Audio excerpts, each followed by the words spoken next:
And here we are!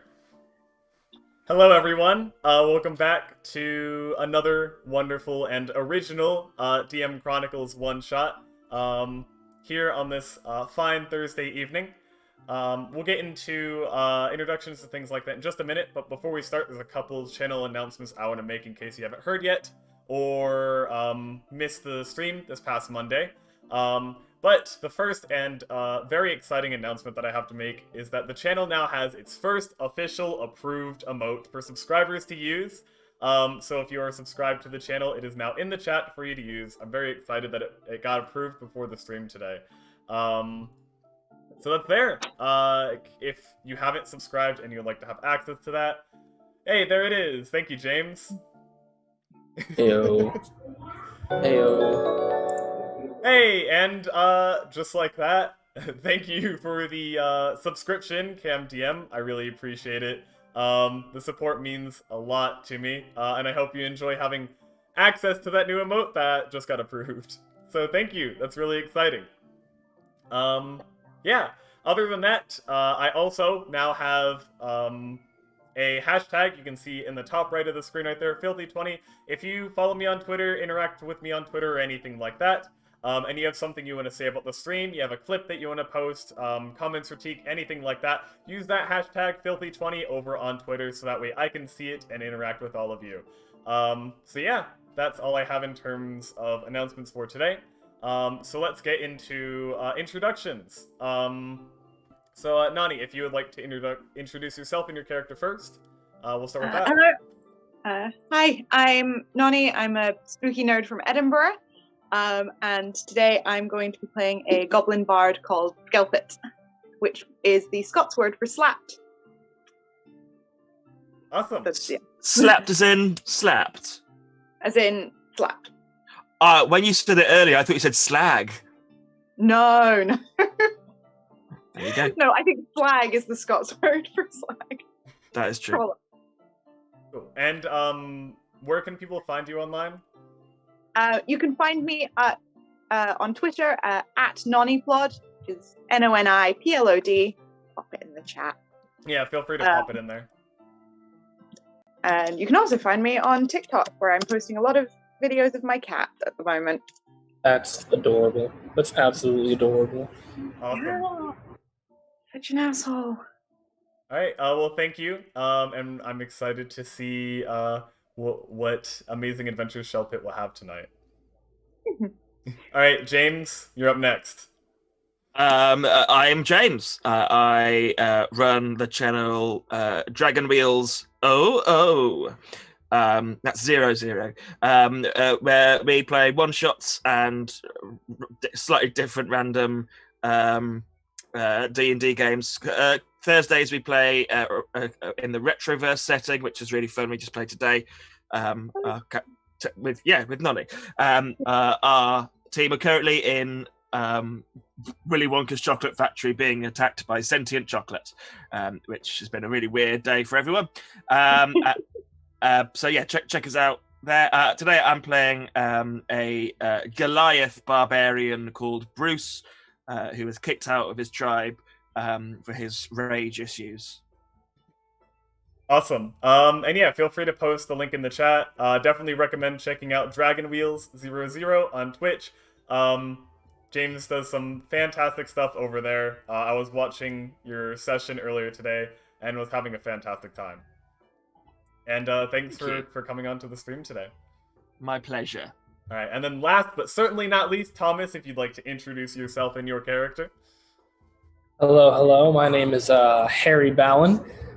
I am a Tabaxi monk type of specialist, and my character had a freak accident. There was I was working with a mad mage who ended up kind of testing this experimental water on me as an experiment as he was trying to gaze upon the stars. And once this weird planetary alignment happened, there was a lightning bolt that kind of struck the ground, imbuing my power with very supernatural abilities. Sadly, that man died, so I never could recreate the experiment or figure out what happened to me. He was, pretty psychotic and was in there for some reason. I don't know. Somehow I survived. I have a lot of tics. I'm always like snapping or look like I'm highly caffeinated. And I love to run. So, yeah, I'm a speedster. Awesome. And is there anything that you would like to plug or promote to the viewers out there? Same as always. Please follow me on Instagram at thewinter_soldier. And if you're interested in podcasts, especially with the new Disney Plus series WandaVision coming out, I've been doing a lot of interesting podcast analysis of those. And yeah, you should totally check me out. It's at T&K Tomfoolery.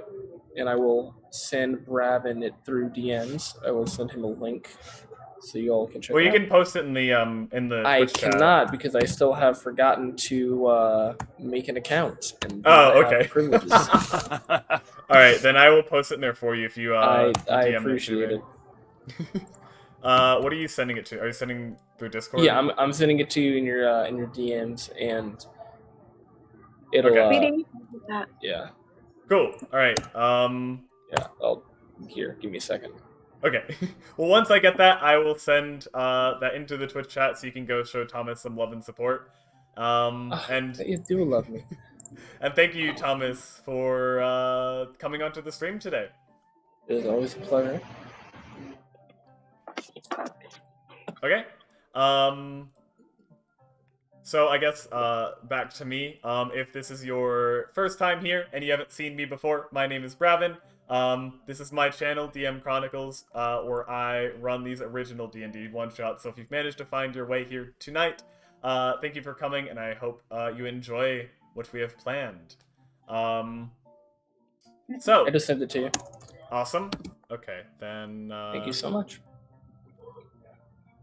So I'll post that in the Twitch chat, and there it is. So feel free to go show Thomas some love there.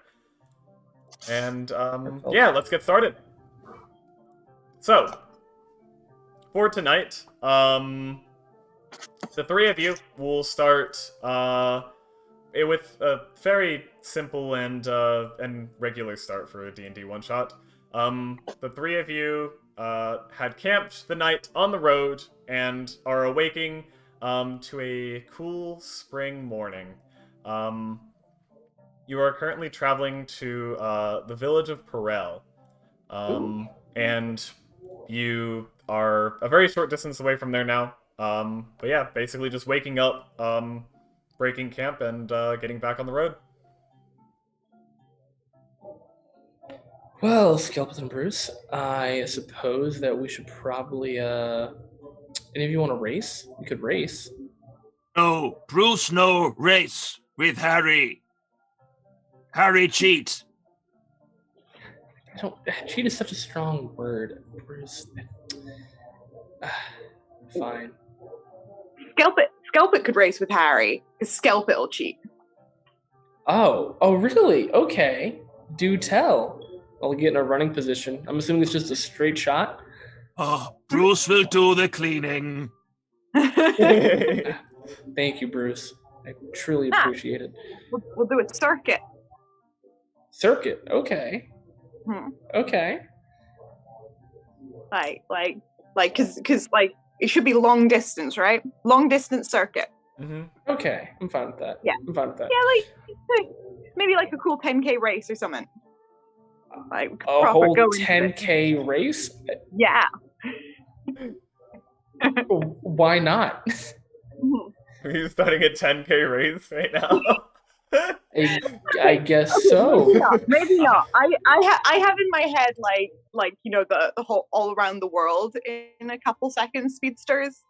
I'm trying to gauge what's reasonable that would still probably take him a couple minutes. I am only level 5. As you all are. We'll just assume we're chatting. I learned how to level myself today, okay? Like hey, you're doing great, Skelpet. You're doing fantastic. You are a champion. Okay. Yeah. A couple K? Tell me what's reasonable here. I was just gonna dash to the city and back, but upon seeing how seriously you're taking this, I'm just kind of back down and say, you know what, maybe next time. Kind of a little intimidated that this lady. What race are you again? I'm a goblin. That this goblin is just straight up daring to go, and I'm a little suspicious. I'm a little sus. You should be. I'll give you that. If you just walked, then you could get to the village in about an hour. So you're not that far out. So if you I race, could you'd probably run get there really quickly. 240 feet, how long would it take me to get there? Probably like 10 minutes. I'm gonna zoom. I'm gonna scout. I'm gonna scout out the road. I'm gonna scout out for him. Okay, so you're just running all the way there to scout out. Yeah, I'm gonna be like, hey, I'll let you all know if I see anything, any bad people, any goons, and I'll come back and report. I'm gonna. All right. You're just gonna see me take this running stance. Electricity crackles around my body, and just thunderous boom. They just jet.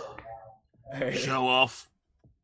So you just see a cloud of dust getting kicked up as Harry flies down the road at the speed of sound. Harry, can you make a perception check? Yes, I am totally good at those, obviously. Play to your strengths, I see. 21. I'll be damned. Bruce is going to turn to Skill Pit and say, shall we go other way? He's scouting. We should probably go where he's scouting. Because that's going to be the safer route with less, stabby people. I kill stabby people.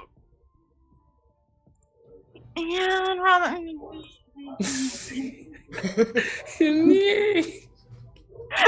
and I am willing to roll persuasion on that.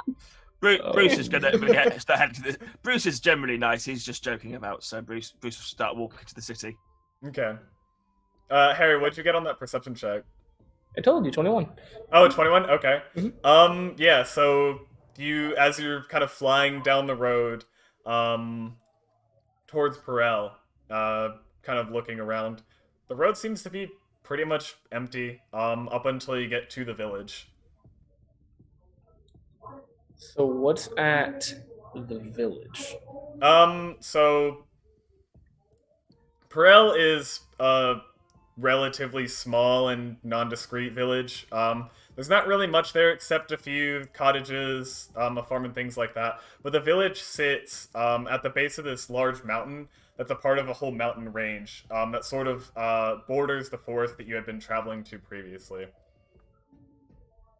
And it goes from maybe a slightly hilly forest to this ginormous mountain that's like a mile high. Something crazy like that. I'm a zoom back and report. Alright.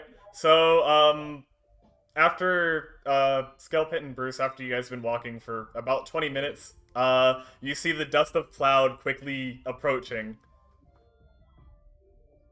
Hi guys.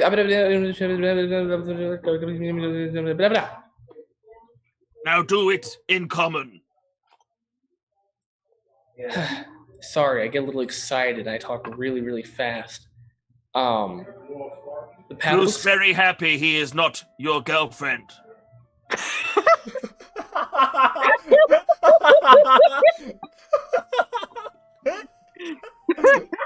I want to high five Bruce. Cool. Or I mean, you're Goliath, aren't you? Yeah, he's 8 foot tall. He will low five you. Nice. I'm gonna. I jump. Wow, that was brutal. I just die laughing, and I'm just like, Bruce, you always know how to tickle me in just the right places. Don't quite know anyone like you. Bruce looks confused and then tickles him. No. I run up his back and perch on his shoulders like a gargoyle. Okay. This is all of a sudden got a very weird vibe to it. Skelpit is not comfortable. Bruce might be convinced to be your girlfriend.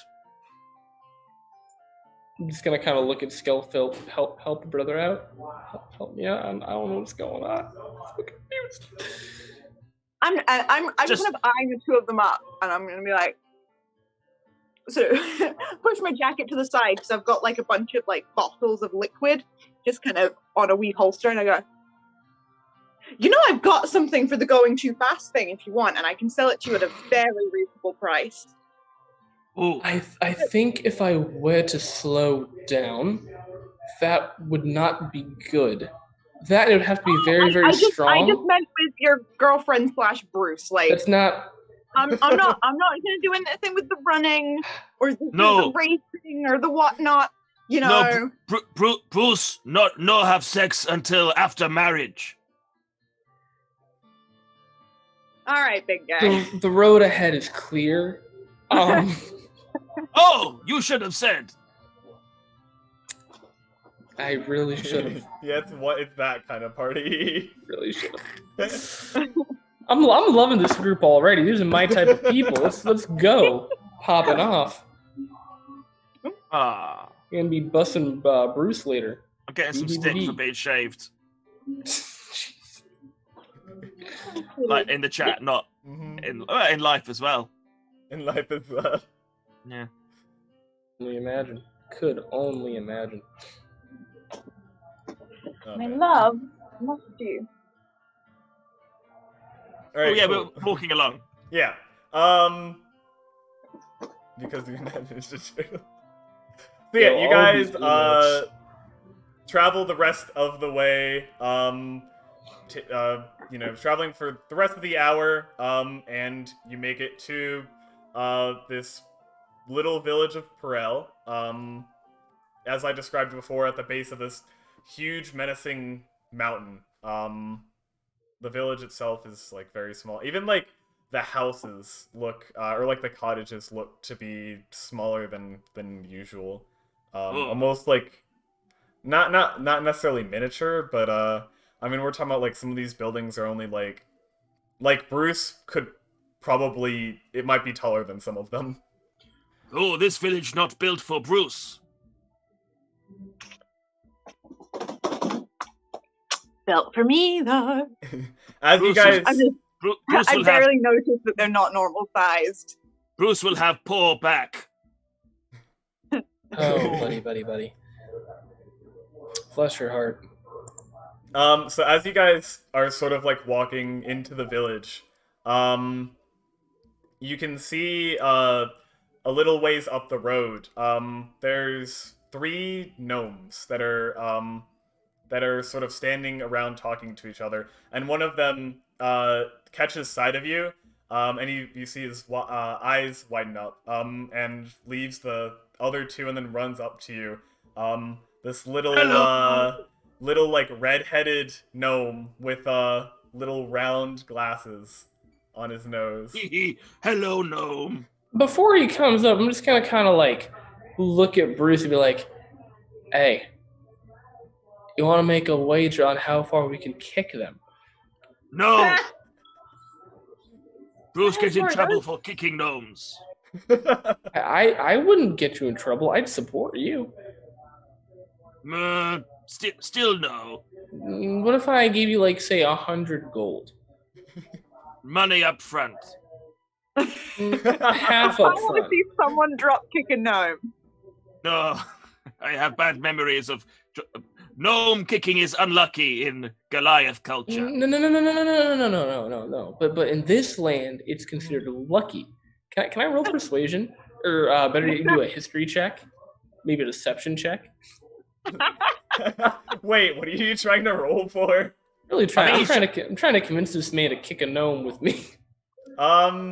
I mean, you can roll persuasion, but it's up to James how he wants to You're right. persuaded. You're right. But go ahead This and roll. is not an NPC. No. It's okay. It's okay. Okay. Bruce. Right. Well, anyway, That tree over there. You're I able look to at- kick it there. 10 years. This is Good a luck. Good conversation fortune. Good that's being fortune. had within earshot of the gnome. I turn and go, you bad kitty. I then turn back to the gnome and go, "Hello, Kitty. gnome." So the gnome, running You're up. Tabaxi. Oh, that's right. You are. But wait, you're a Goliath and a. Huh? You're Tabaxi. Yes, but you just said you were also a cat. No, I called you a bad kitty. Oh, okay. Well, I heard were kitties after that, and I was very confused. We're good. Scratch it behind me. So at this point, the gnome comes up to you. He's a little bit older, so even just like running up to you that short distance is already kind of out of breath.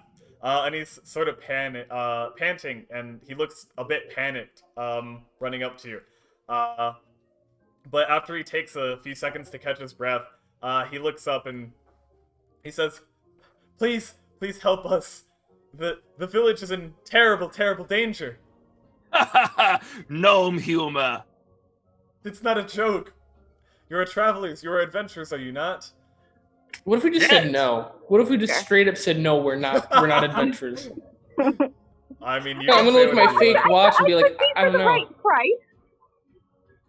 Yeah, you know, we're kind of. I'm kind of pressed for time. You're pressed for time. Yeah, I'm pressed for time. What is danger? No. All the time. He has to take another minute with a few more deep breaths as he's still kind of exhausted from running like 20 feet up to you guys. It's a very long distance for one as small as a gnome. And he's not exactly one to be in shape. And to be clear, this is like a different village, or is this like the same village that I scouted? No, this is the same village. Okay. Yeah, it's the one that you ran up to. All right. Mm-hmm. Well, hello there, little gnome. I came back from your village not too long ago, and I don't believe there was any fire, no screams of peril. Those are the only dangers we know of. Yeah, he's right on that one.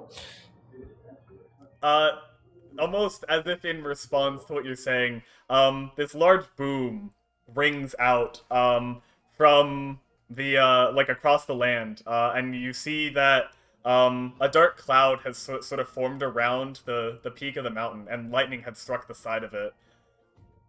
That was not... Man, a lot can happen in 10 minutes, huh? So,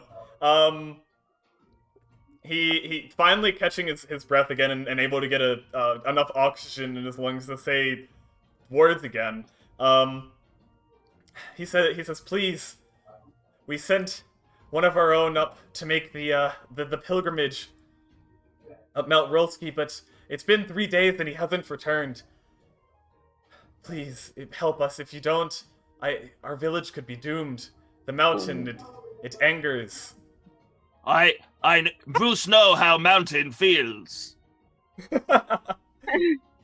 What? Just out of interest, like, obviously, I want to help you out of the kindness of my own heart. You know, I grew up in a village as well. I know how much they mean to a person. But, you know, just out of interest, no ulterior. What's in it for us? Well, she raised good point.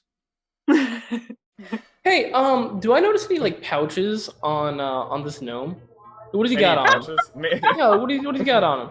Make a perception check. Hell yeah. Actually, quick question. Perception check or enhanced investigation, because I'm so fast. I can just feel this man up in the blink of an eye.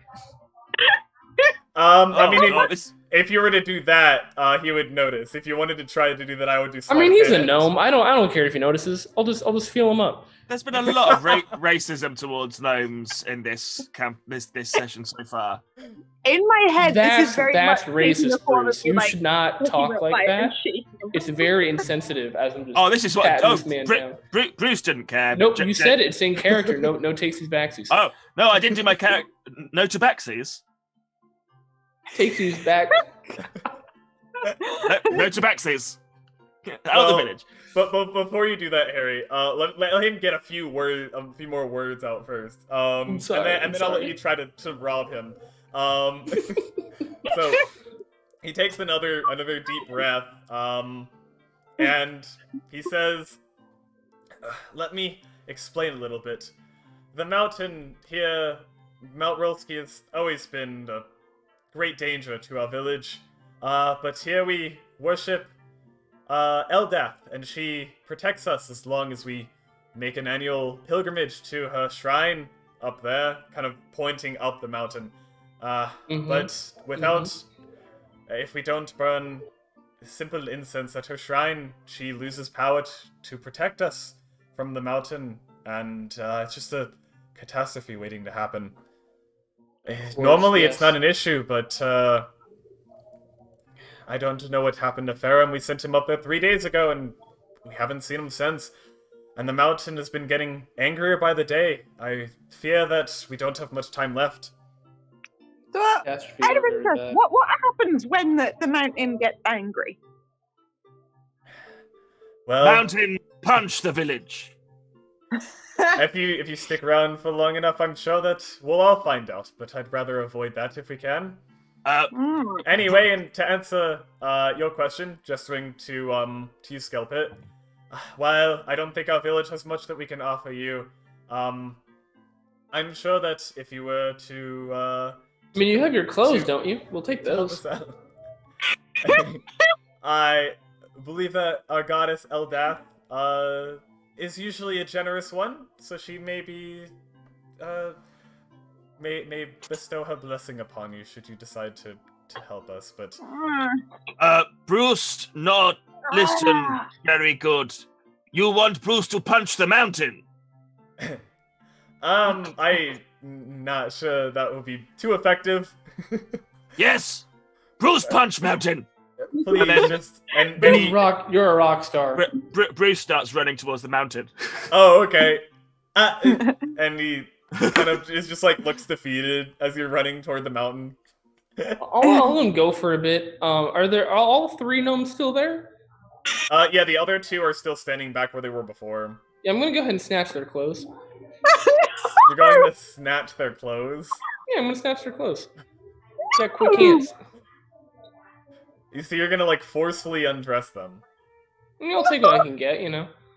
Their hat for starters. Obviously. Yeah, obviously. Like, I'm a con artist, and even I'm uncomfortable with this. So I'm just gonna sort of. You're a con artist. I just straight up steal things. I just do it. Let's see. I'll have you roll. Sleight of hand. Well, I don't think he's trying to be discreet about this, unless you are. But I would argue that you're trying. You have to be very dexterous to do it. Will I get to roll sleight of hand if I'm not being discreet? That's what I'm trying to decide. I don't know what you should roll.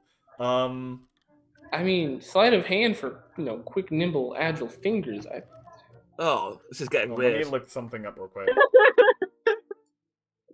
Guessing. All right, I'll just do your choice between athletics or acrobatics. Say less. Acrobatics it is. All right. Athletics. 23. Let's go. 23. All right. I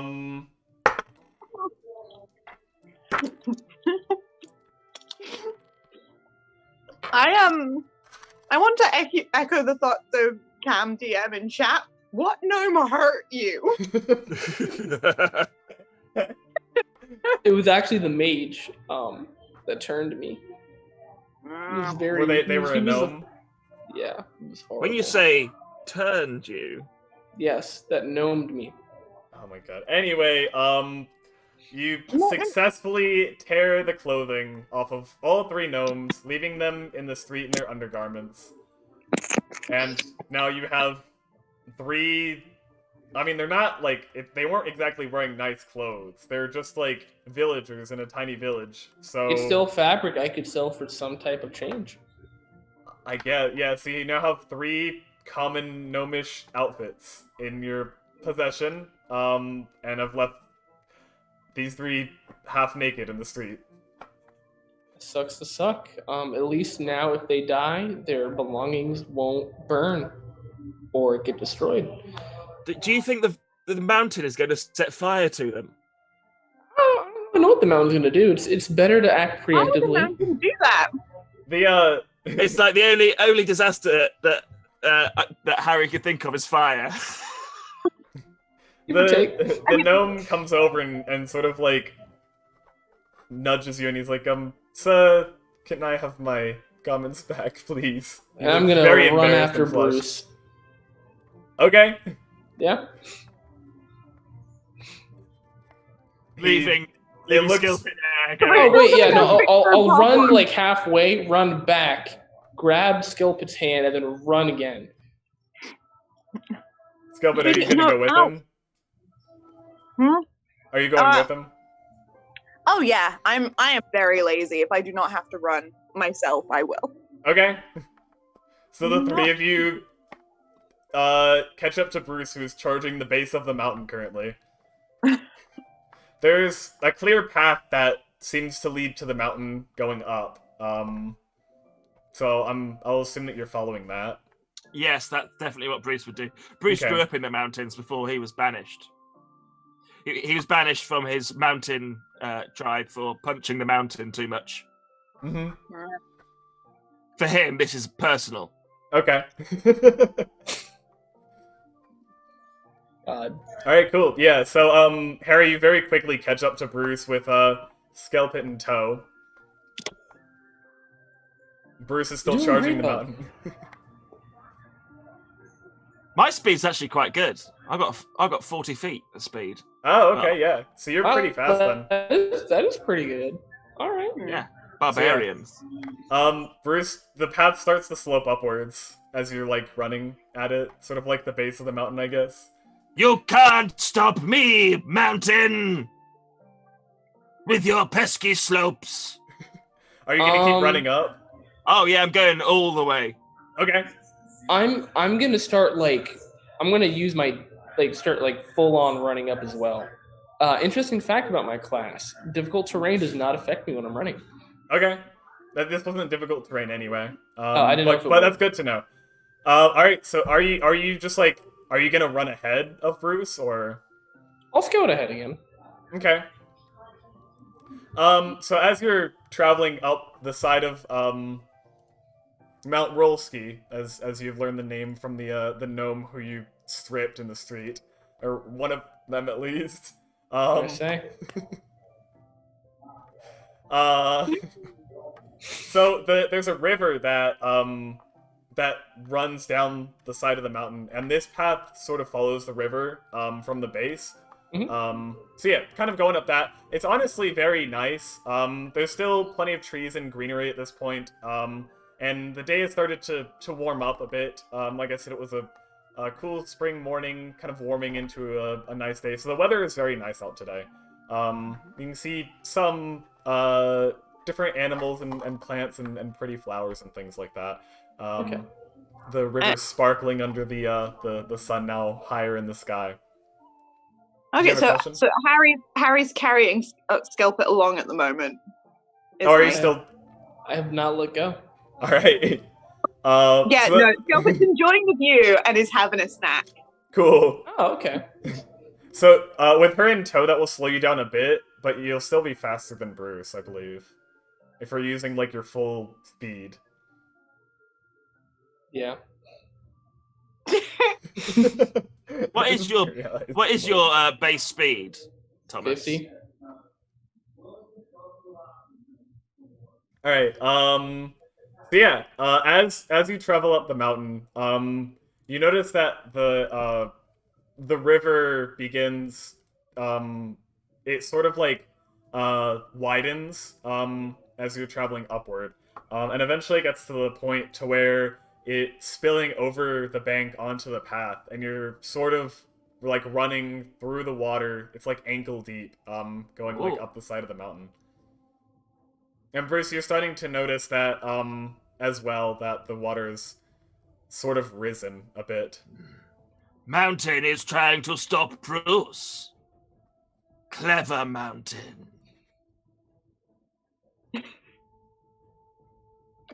He's going to slow down and then take a sip of water because he's probably been running for quite some time now. Okay. Yeah, the water is cool and very refreshing. Nice. Is there like any offset color about it? It does look normal. It honestly looks better than normal. The water is very clear. Interesting. And yeah. Does it look like we're going to have to cross this river at some point? I mean, the path kind of sticks to the left bank. As far as you can tell, it doesn't look like you'll have to cross it.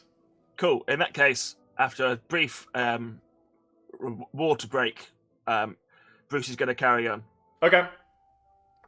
So Harry, since you're taking the charge up with Skelpit, you're a bit far ahead, and you start to hear a deep rumbling coming from ahead of the mountain where you're traveling, and very quickly you're able to spot what seems to be a rushing flood of water, where the river has surged significantly, creating sort of a wave that is traveling down the mountain, flooding the river and the path. Wait, so it's just flooding it, or is it like coming at us like a tsunami? It's kind of like a tsunami. Like it's a huge Okay, no. This is good. This is actually really good. Okay, that's one. I don't. Very, very optimistic perspective. I like it. I think don't know. Harry's about to try and steal the river. I don't know if this will work, but I'm gonna try it. Mm-hmm. I'm gonna tell the group to get behind me. I'm way behind you. You keep running off. I don't know which one would be better. We're gonna. I don't know if that'll be enough.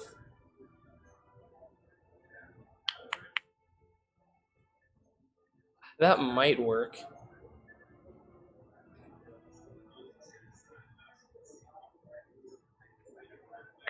I'm gonna try and do warding wind, and kind of run very fast through it to try and create a path, like going back and forth. Warding wind? Okay, I'll have to look that up real quick. Let's see.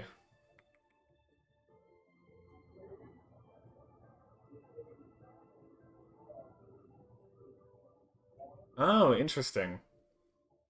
And because of like the way that my class works, I'm going to well, I don't know if it would be. I won't waste that. I won't waste that if it doesn't work. But yeah, I'm gonna run full speed back and forth, trying to create like a wind tunnel.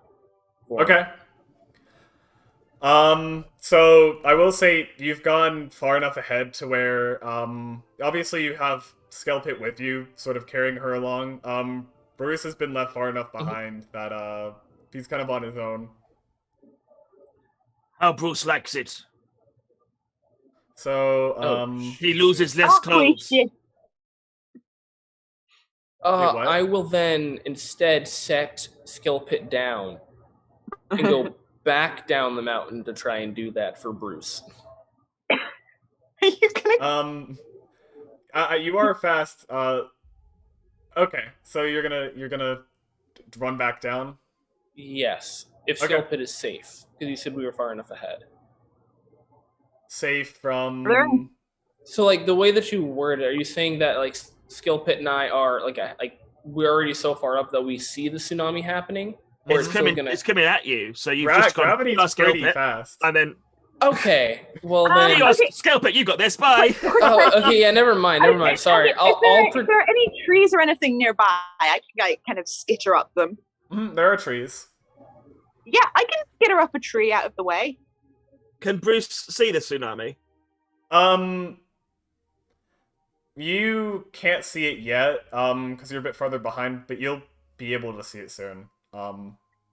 Cool. Tree was what I was going to go for as well. Okay. Alright, so Skelpit, are you going to try to climb a tree then? Yeah, I'm going to try and climb a tree. Okay. It's coming pretty quickly, so go ahead and make an acrobatics check. Cool. Sorry, let me figure out where Can I help her to give her advantage? Sure. Okay, so Scuppet, you'll have advantage on this. Cool. Let me just. Where did I put? Sort of my getting other- getting a boost from Harry. Fabulous. And you said acrobatic. Yes, acrobatics with advantage. Or I'm +7 on acrobatics. There you So, go. You should be great then. and you said with advantage, yeah? Yeah, because Harry is helping you. I mean, I accidentally just rolled a d20 and a d12, but the d20 came out for 18 plus 7 is 25. Okay. Yeah, so you very nimbly are able to scamper up the tree, and with your light build, able to stand easily on like the higher up, lighter branches, without putting too much strain on them. Bobby. So you're pretty high up. Mm-hmm. All right, Harry, what are you doing?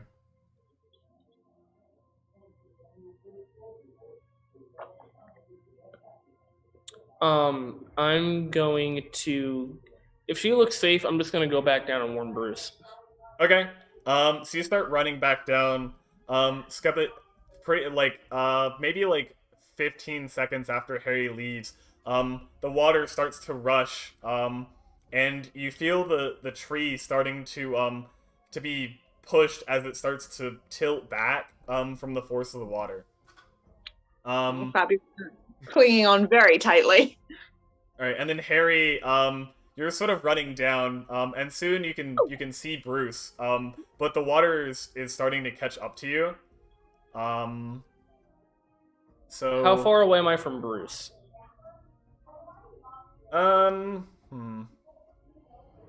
It's hard to judge because you're sort of like rushing, so you don't have time to like analyze the distance or anything like that. But with your judgment, you can tell that it looks like the water will probably reach you before you can reach him. Okay. So Well, then I'll start attempting my wind tunnel thing, seeing if it works or if I just get swept. All right. And at this point, Bruce, you see basically you're coming up the mountain, walking through like water that's a couple inches deep, and you see up the mountain Harry rushing down with a tsunami of like a wave coming right behind him, and as like this dome of wind starts to spin rapidly around him. So basically this ball of intense wind rushing at you with a huge wave of water right behind it. I'm in a tree. Alright, make an acrobatics check. Can I use athletics? Because that's just, like, it's more a strength thing. Yeah, that's fine. Yeah, that's fine. Cool. You can do athletics. That's 27. I rolled a natural 20. Oh, okay, yeah. Then you're up in that tree, no problem. Just Nice. jump in. In my head, it's like a willow. And as the water comes towards me, I'm going to start screaming at the mountain. You can't stop me, mountain! So you can't stop Bruce! I absolutely love it. Alright, so as this rush of water, Harry, as it starts to wash over you, it starts to get whipped around by the wind. But as more and more water comes in, putting more and more pressure, it's causing your sort of spear of wind to slowly be forced inwards, and the pressure is slowly increasing as the water is building up even higher and higher until it's completely encapsulated you, and you're sort of in this self-made bubble trying to keep the force off. And I'm going to have you make let's see. What is your spell casting like what skill are you using for spell casting? My modifier or my DC? Just like wait, which Or stat no, are you my using? intelligence modifier. There we go. Intelligence? Okay. Then I'm gonna have you make an intelligence saving throw. Let's go, baby. All right. 19. 19? Okay. So the pressure of the water is so strong that you end up having to crouch in the space, but you're able to, with like the strength of your mind, sort of keep the spell intact, as you're sort of in this this condensed bubble on the ground as water is rushing over you rapidly. All right. For Bruce, you kind of see the same effect as Skelpit, where the tree begins to sort of it starts to get pushed downward from the force of the water, and the branches that you're in are slowly starting to go lower and lower as more of the tree ends up getting submerged in this rapid water. I mean, there's probably not a lot Bruce can do right now. No, I mean, how tall is the flow of water? I'd say right now where you're at, it's probably like it's gotten pretty high, so maybe like somewhere between like 8 to 10 feet. It's a lot of water right now. I have a question, Raven. Mhm. If I was able to get above the surface, would I be fast enough to run on water? I don't. You're not the actual Flash. I was like, as the DM, I do not answer hypotheticals, but you are welcome to try. Noted. Noted. Unstable state. That's nice. No, because I think I have an ability that technically lets me do that, but at the end of the day, it's up to Bravin, which is why I was curious. Okay, I mean, you're welcome to share that ability with me if you want to try it, but like I said, I will. don't Give me a answer hypotheticals because that kind of takes the fun out of it if I tell you whether something will succeed before fair you try enough. it. That is fair enough. But you know, rule of cool and all. You just gotta have good rolls to go behind it. So Bruce, just for just to let you know, you sort of saw Harry running down, and you saw the water sort of overcome, and now you just can't see him through this like huge torrent of water. Bruce isn't worried. Harry always does stuff like this. Oh, okay, cool. Yeah, just wanted to let you know. He's always boasting about how he's indestructible. Oh, okay. So you assume that he is? No, he just doesn't care. He just doesn't care. Nice. He does care. He just he'll deal with it afterwards. Mm-hmm. Currently, Bruce's brain is such that he can only focus on one emotion at a time, like fairies and Peter Pan. And his current emotion is rage at the mountain. Nice. his nemesis. Okay. So Skelbit, since you're the highest up on the mountain right now, you're starting to see the water recede, and the and the tree begins to sort of slowly spring back up. And then Bruce, you start to see this as well. Harry, you can't really tell because you're kind of underwater, just putting all of your focus into maintaining this spell that's keeping you safe. How but long does that spell last? Can I 10 minutes. see? Can I see Bruce from where I'm up on the tree, or are they too far away? Make a perception check. Yep. What's my perception?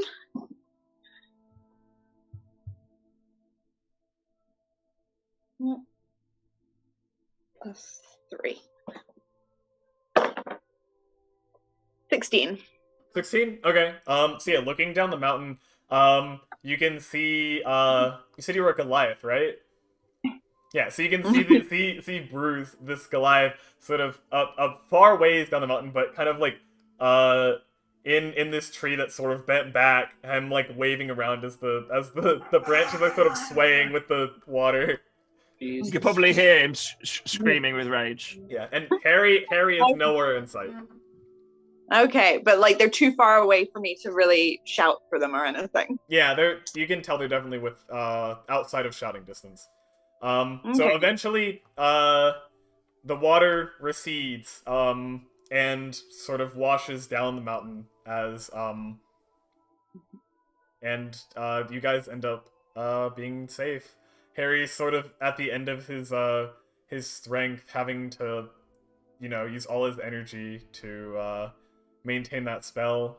Oh yeah, I'm gasping. Mhm. But yeah, you guys are good.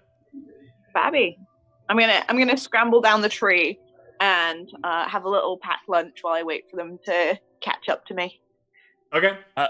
Bruce has now assumed that the gnome village is destroyed anyway, so he's also kind of, I think, forgotten that the gnome village exists and has just got a vendetta against this mountain. So is going to start running, carrying on up the mountain. Okay. Haha! 1-0 to Bruce. Love your character. Love it so much. So much rage. So Harry and Bruce, as you sort of make your way back up the mountain, you eventually run into Skelpit, who seems perfectly safe and is having a little picnic to herself. Tiny little sandwiches. Yeah, with the cut off. Yeah, of course. Yeah, with the crust. Yeah, no crust. I'm not a fucking monster. You've got like an afternoon tea set. Yeah. Nice. It's actually very dignified. You know, little teacups and everything. I brought a thermos, is what I'm saying. Awesome. Mm-hmm. All right, so do you guys continue up the mountain? Yeah, Yes. I'm a eat a lot, like all of my rations, every last one of them. You Okay. can see Harry just eating like just everything. Like he's like pouring his pack out, just catching whatever comes out. He is starved. I make sure that my pack is not within arm's reach. All right. So Are you going to eat that? Aye. Eyes on your own. Damn. my parents are killed while on a mountain. I'll get revenge against the mountain. Bruce's parents weren't killed on a mountain. they just were fed up with him. He got kicked out of the house. He got kicked out of the mountain. Oh, okay. He blames the mountain. Nice. So you blame the mountain. I have a vendetta against gnomes. Skelpit, what's your shtick?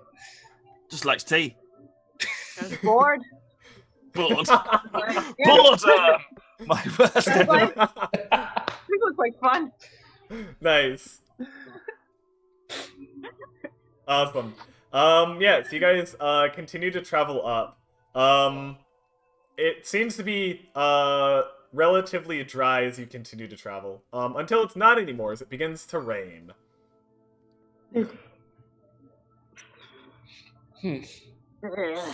Water cannot stop the friendship gang. You can, looking up at the sky, you can see that there's Bruce. sort of a ring of dark clouds that have formed around But- the peak of the mountain. But And- electricity might stop the friendship gang. And with another crack of thunder, and you're starting to where you're starting to travel is starting to travel underneath where the clouds are covering, and the rain quickly increases in intensity. And there's pretty rough winds as well that are blowing about, sort of just like blowing rain and water in your face and here and there, and making your hair flop all over the place and things like that. Very unpleasant. At the risk of this coming across in the wrong way, but James, what is Bruce wearing? Not a lot. Okay, but like, is there something that is grabbable height from like 3 foot? So, there is something that's grabbable height. Yes. I meant like trousers or a belt. Yeah, he's wearing some purple shorts. Cool. I'm gonna keep a hold on to those because strong winds on a mountain make me nervous. I do not want to get blown off.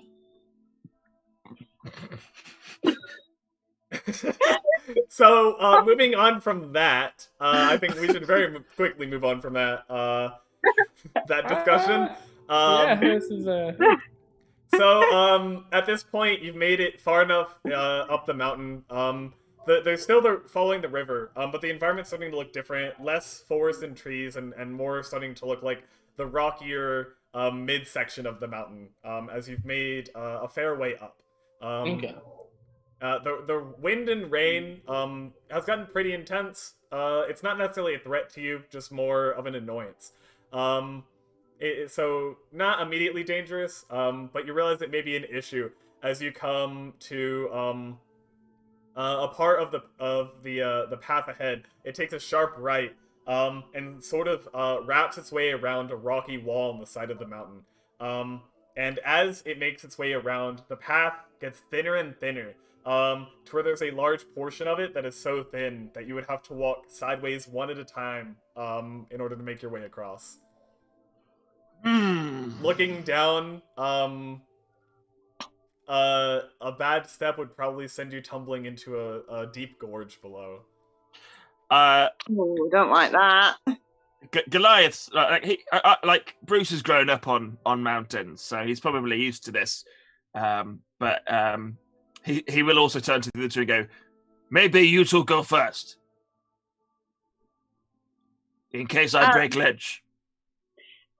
That's good. I'm quite wee and nimble, so I don't mind just kind of. Oh no, Bruce have idea! And he gets out some rope. You're from not his pack. throwing me. No, he gets out a rope from his pack and then ties it around your waist. Okay. Aww. I want to lead. And then he's holding the other end so that if she falls, then at least he can catch. Okay. Cool. So I'm gonna sort of scamper out with my little Nomi run. Nomi? Goblin-y run. Oh, no. Harry will push you over. Don't say nope in front of Harry. Alright, so as you try to make your way across, No. the wind is blowing pretty strong against this wall. So I'm gonna need to make an acrobatics check. Acrobatic. All of us, or just? Well, only Skelet for now, because she's the one trying to cross. How That's a 17. long is it? How long is it? Yeah. I'd say the stretch that looks especially precarious is probably about 30 feet across. So your rope is more than capable of being long for the whole thing. I'm assuming it's 50 feet. And is this wind just coming in one direction? No, it's kind of sporadic. Okay. So it'll be blowing suddenly in one direction. It may suddenly change and pin you up against the wall, and then there will be like a draft downwards. Okay. So you kind of see the wind blowing and sort of attempting to push Skelpit in different directions, but she just keeps her body up against the rock wall as she travels across and is able to get across safely. Can I attempt to help them on? So, I have another spell slot, which is a gust of wind. Can I attempt to try and blow wind in to counteract the wind, to blow against it to keep them from being jutted across in different directions? Are you saying you're gonna do this for Bruce? For anyone crossing. Okay, well, Skelpit's already made it across, so it's just you and Bruce. Oh, she I'm made it just across that waving. easily? Oh, never mind. I thought she was still going. Never mind. And then I tie the rope, kind of pull the rope back and then tie it around Harry's waist. Okay. Skelpit, is there something Yes. you wanted to say? Oh no, I'm just waving from across. Oh, okay, right, gotcha. Hi. Bruce waves back. Okay, so yeah, Harry, Bruce has tied the rope around your waist. Thank you, Bruce. I know I can always count on you, big guy. Alright, are you crossing next? Yeah, I'll zoom. Alright, just going for it? Yeah, Okay. Make an acrobatics check. heck yeah. Now watch, this will be the time that I get a nat 1. I'm Is it wrong that I'm kind of hoping for that? 15. 15? Alright, 15 is enough. So it's a bit rough. At one point when you're going halfway, the water has made the rocky path a little bit slippery, and you almost lose your balance for a second, but sort of take a second to readjust yourself and make it the rest of the way across safely. Awesome. And honestly, Bruce, I don't blame you. This character that I made, he's a complete dick. It is nothing against Thomas, but Thomas, you're great. It's just your character did Thank you. just forcibly remove the clothes of 3 gnomes. That did in fact happen. It did. Yeah. For future reference, no, I normally don't play characters like this. I normally either play like really friendly medic or some type of rogue ranger that tries to play utility for the party. Also, I will add, since at this point it's like the point of no return to that situation. Definitely hurt your odds because they were gonna help you. But you know, like they were gonna give you guys stuff to help you on your journey up the mountain, but now you're just going without that. Like Bruce had already gone. He just Yeah, I mean, mountains are his bag, baby. I think we're doing great with what we got. You know, What stuff are they going to give us? Yeah, hold up. I took everything off of them. What were they going to give us? I mean, he didn't have it on him at the moment. He was gonna have to go get it, Darn. so you only got his clothes. And his dignity. I'll tell you after the one shot what it was. Okay. Be. I don't want to give Probably too much away. like a climbing kit or something. I'm gonna like gesture to them and shout for them to hold on. Both of them hold onto the rope as I come across. Oh God. Because my acrobatics ain't so good. I'm trying to think if there's anything I have that could help you. It's okay. Everything Bruce is Could I? I have Featherfall. I have Featherfall. Inspiration. You can. Yeah, you can. You could give him a bardic inspiration. Okay, I whip out my chanter to play him a little ditty. If you don't know, a chanter is like just the pipe part of a bagpipe that they give to kids who are gonna learn how to play the bagpipes. They are very unpleasant to listen to. That's so first off, I'm very intrigued and impressed. Secondly, that's so specific, like asking someone what the tip of a shoelace is called, and they know it's called an aglet. Like, the fact that you know that. Anyway. I mean, I'm Scottish. My brother learned how to play the bagpipes when I was a kid.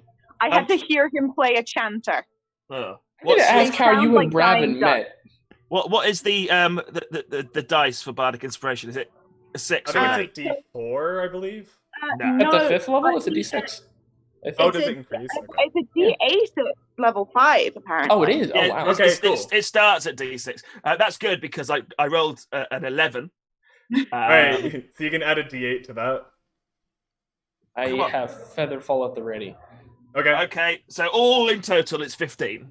15? Alright. As he's dancing across to the... So you're dancing across, wind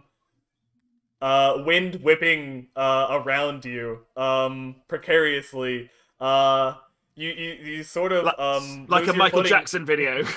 You sort of lose your footing for a second, kind of like Harry did, but you just kind of like put it in, act like it was a part of your dance as you're going across. Almost got me, Mountain. Almost.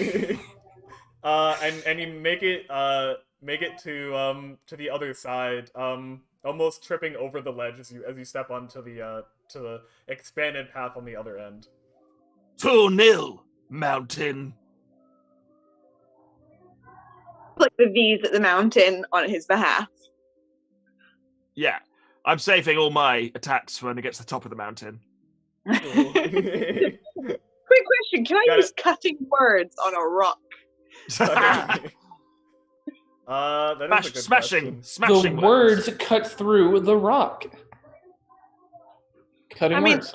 We know that the pen is mightier than the sword, but is the word mightier than the chisel? Is the real question. I love that. I love that so much. Can we quote that?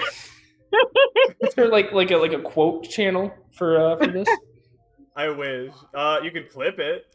I just want you to know, guys. I just want you to know, guys, that at some point in this adventure, I've already thought up a really funny dick joke. So just preparing you now. All right, gotcha. We'll keep. I'm looking forward to that. I'm sure I'll be electrified. I'm just waiting for someone to help me set it up. Well, I'll help you set it up. No, it has to happen naturally. Otherwise, it'll look like I forced it. Mm-hmm. No, I have planned it ahead of time. Congratulations.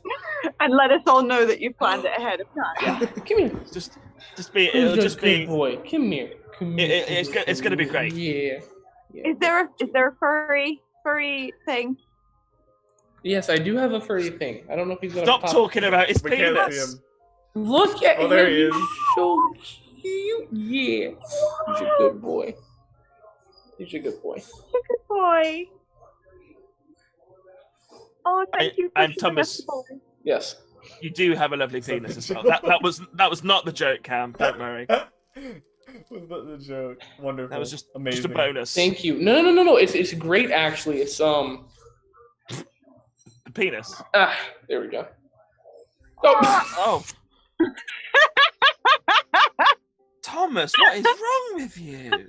I had a pencil. He tried to eat the pencil. That's not what I thought would happen. That is not. Your dog is not- adorable, but moving on from that.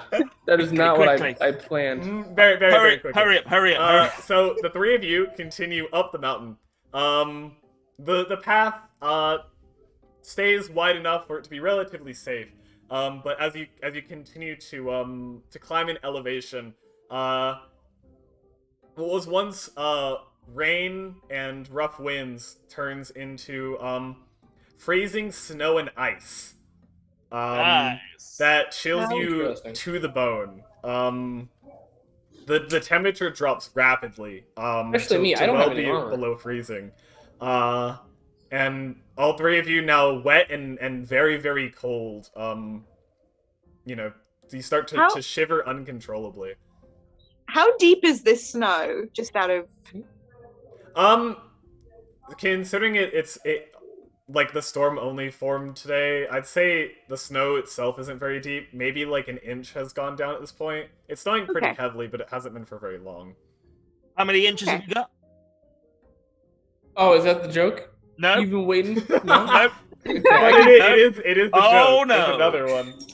I'm trying to move away from this topic, James. You're not helping. Oh, there's no moving away with me around. I'll follow you like glue. 240 feet of movement. Let's go. Bravin, Goliaths are mountain-born, which means that they have resistance to cold damage and are acclimated to high altitude. Okay, cool. Including elevations above 20,000 feet. Awesome. That is very useful to know. So it's definitely not bothering you nearly as much as it is Skelpit and Harry. I am shivering so bad. I want to get out of the snow because it's getting into my shoes. I'm gonna climb up the Goliath. Okay. The Goliath doesn't help her, but also doesn't stop her. Or notice. Yeah. Alright, so, I guess specifically to Skelpit and Harry, is there anything that you guys are gonna attempt to do to try to keep yourselves warm? Because, it's, like, painfully cold out. Okay. If I was, I know what I'm gonna do. I'm glad you know what you're gonna do. And I will say to Bruce as well, even though you're acclimated to the cold, it definitely doesn't help that you're not wearing much. So it's still affecting you, just not to the same extent as it is them. Yeah, I've got very pointy nipples. Am I gonna waste Have a second? you, level Bruce? spell Have slot? you? Dumb Your nipples idea. are quite stoic. Have you heard of nipple jousting? It's quite popular in the city. Nipple jousting is the national sport of the Goliaths. Of course, so? silly me. How could I have forgotten? You do great. I can't wait to see you compete. I am gonna waste an entire second level spell slot on my stupid dumb idea. Okay. Ooh. So I am going to take my dagger Mhm. and I'm gonna wrap that because I have like a ridiculous amount of clothes. In I know this, someone else who does as well. Oh What? yeah, I was gonna say I was gonna create a These torch. ones are mine. I What? have a set of fine clothes and 2 costumes. Just gonna- This is a mad idea, but if you're cold, rather than wasting a second level spell, why don't you put on more clothes? No, because I like this idea because it's going to give me a hot water bottle. It's gonna give you a what? A hot Gonna give water me a hot bottle. water bottle. I'm Alright. going to wrap the dagger in some of the clothes. Mhm. I'm just like, I'm wearing clothes. Mm-hmm. I would hope that you're wearing clothes. Unless And someone's then, stolen them. I put them in the clothes so that I don't burn myself when I cast heat metal. Oh man. The dagger. Can I do that? Okay. Yes. Give me just a second so I can pull up the spell. I just want to look at the details. Yeah. Let me Okay, yeah. also. So,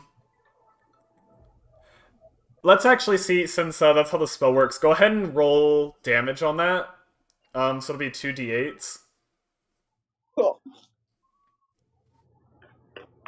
What I love about this is if this goes tits up, not only will you have wasted a second level spell slot, but set fire to the clothes that you could have put on. I mean, is it really hot enough to set fire to them? Yeah, because you're rolling fire damage. So. So that'll be 7. 7? Okay.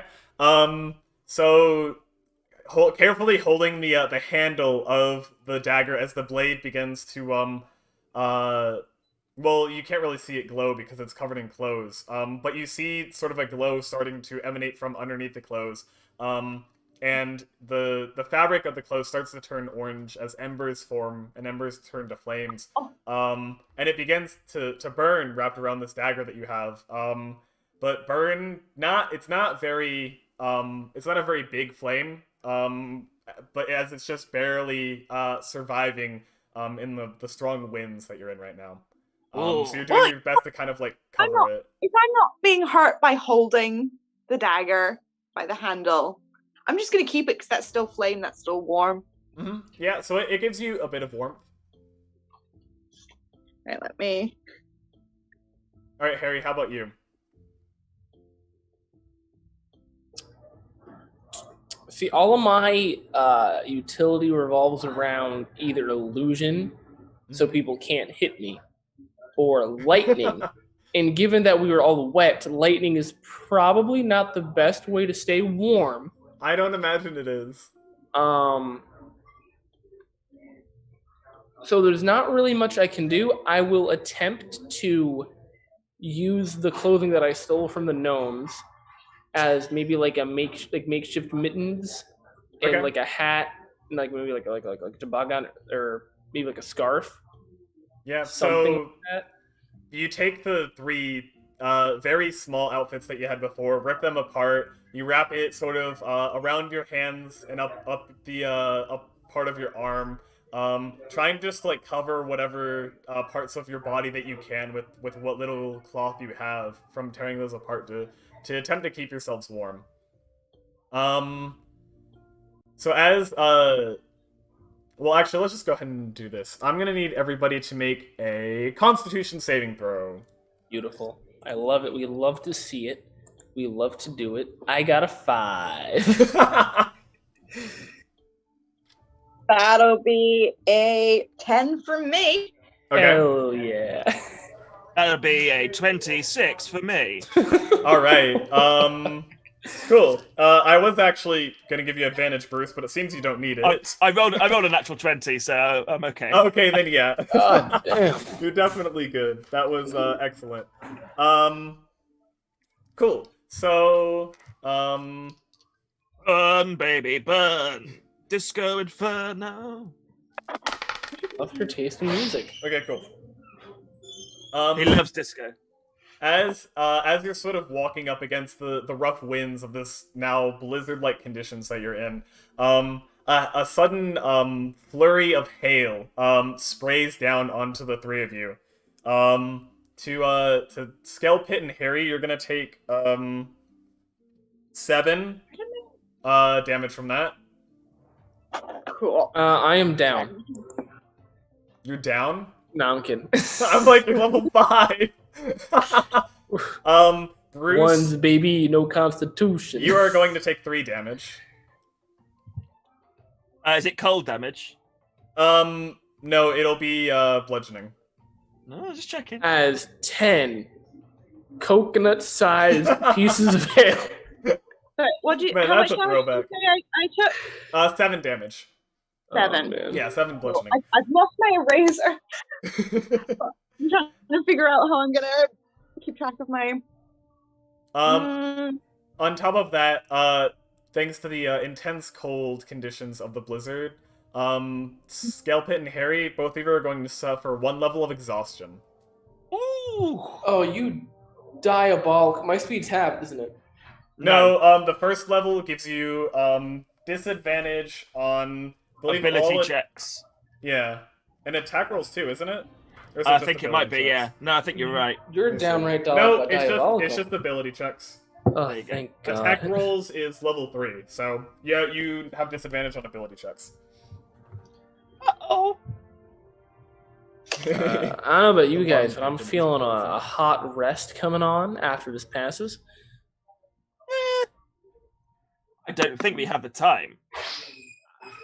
Like you said, village is already probably destroyed. We got time. It is what it is. All right, so with that, continuing to pass upwards, eventually, the path actually goes into the clouds above, and sort of pushing through with the energy that you have left, you're able to make it through the clouds and above. And as you sort of exit this fog, you once again see and feel the warmth of the sun. Oh, thank God. So yeah, but you'll keep those points of exhaustion for now. Till you have a long rest. Mm-hmm. So yeah, but you have made it out of the blizzard, and it's not necessarily super warm up here because at this point you're at a pretty high altitude. But yeah. It is definitely much more pleasant than where you had been before. Good. Nothing can stop us now, mountain. The mountain doesn't respond. It ignores you. The mountain is scared of Bruce. He knows his days are numbered. And then, keeping an eye out for any danger, continue charging. Okay, make a perception check. Can I also make a perception check? 5. Go for it. Cool. I got a natural 1 that time. It evened out. Oh, well. I got 15. Can I also be looking around from on top of Bruce? Sure. You guys have got to do it at disadvantage, remember? Oh, I did. Mm-hmm. My other was a nat 20, which That sucks. yeah, it does suck. Or 7. 7? I don't see shit. So 7, and then Harry, you said 15? Yep. Okay. Yeah. To Bruce and Skullpit, the mountain looks kind of threatening, I guess. Looming over you as you're climbing up it. Days Harry, are numbered. looking around, as far as dangers go, a fall would definitely be very dangerous, so you want to most definitely avoid that. The weather up here is pretty safe. So you don't reckon that'll be a threat anymore as you've made it through the dangerous weather as you've made it sort of above where the clouds are sitting. The only thing I'll say you notice is sorting like as you stop to sort of like take in the sights and look around. You feel very faint, but with your roll, noticeable vibrations through the ground. As It's the a mountain dormant volcano. seems I'm to be calling it rumbling. right now. I knew it. Oh, no. Yeah, That see, is- you thought fire was... I called it. I feel stupid now. I was thinking volcano. This is Like, a classic when- Bravin move. Guys, When the mountains it's simple. become dangerous to settlements when they explode. It's simple. I run back down at full speed. Mm-hmm. Come back up with like a handful of gnomes. We sacrifice them to the volcano. Dude, there's a gnome up here already we can sacrifice. He's probably dead though. Probably. If he's not, I like your thinking, Bruce. I just thought. Oh, Bruce would have said that. That whatever god's there is like appeased or whatever. Like, we probably needed the incense. But we're good. We got this. We never. Oh. We're heading up towards the peak of this mountain, where, as everyone knows, mountains are the weakest. Mm-hmm. That is definitely their weak spot. All right, so continuing up, what happens next? We'll get to in just a few minutes because we are going to take a short break on the stream right now. So we're going to take a quick 10-minute break to give everyone a chance to rest for a few minutes, use the bathroom, get drinks, and things like that.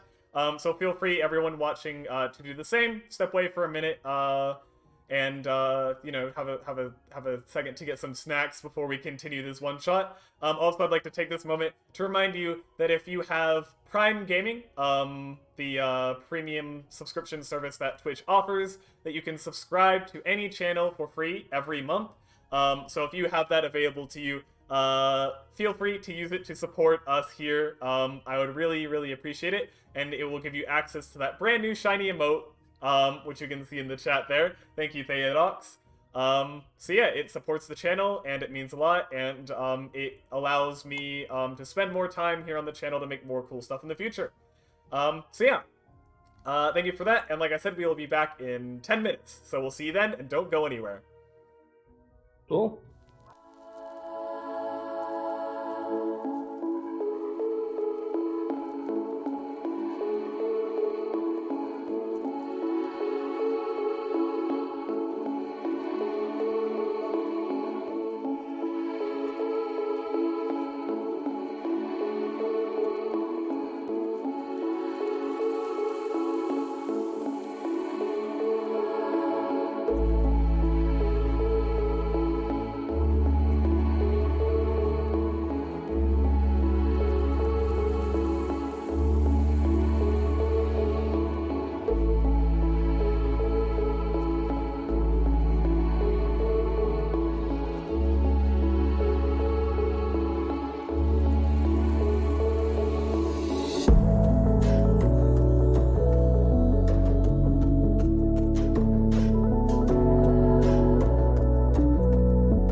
your cat's And we're pretty back. too.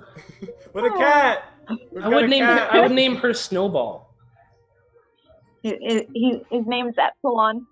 Epsilon. Oh, that's Epsilon. a pretty He's name. being very Adorable. cute now. But that's because he spent a straight hour trying to fucking kill my legs earlier. It's Like, it looked you really can't good. see, but I'm just covered in scratches, head to toe.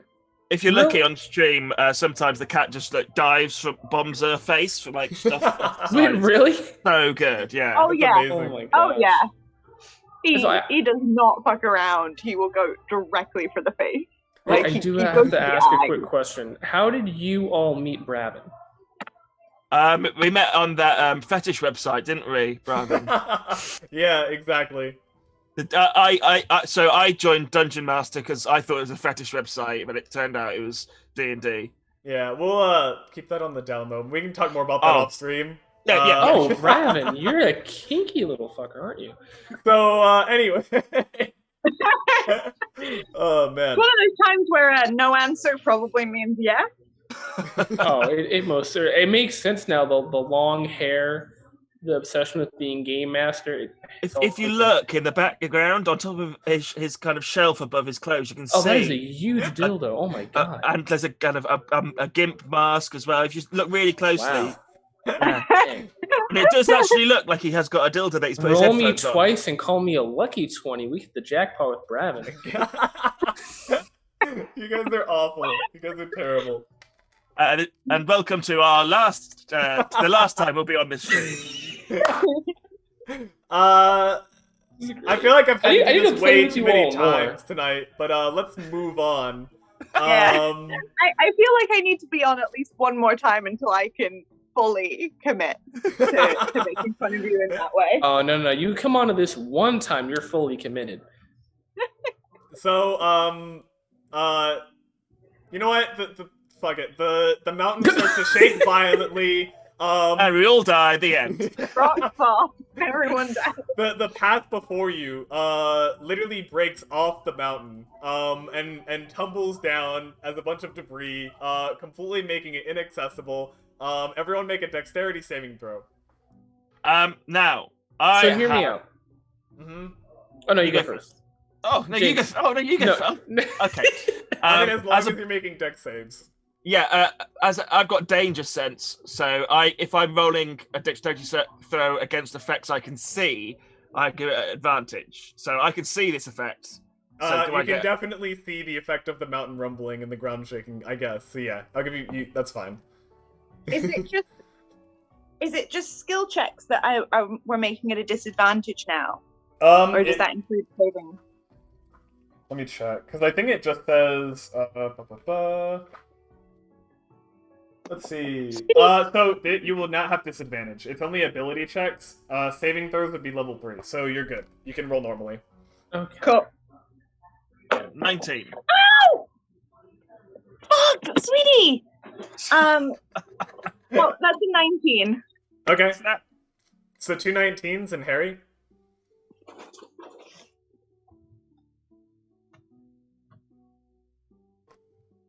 Tom. Harry. Okay. If it wasn't disadvantage, I'd be popping off right now. No, you 16. don't have disadvantage. Oh, I don't. No, it only affects ability checks. It doesn't affect saving throws. 26, baby. All right.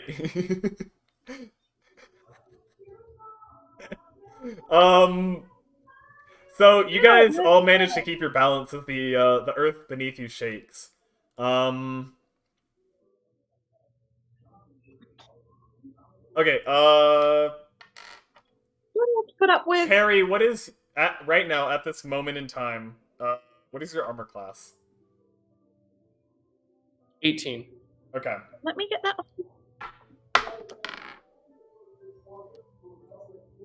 Oh.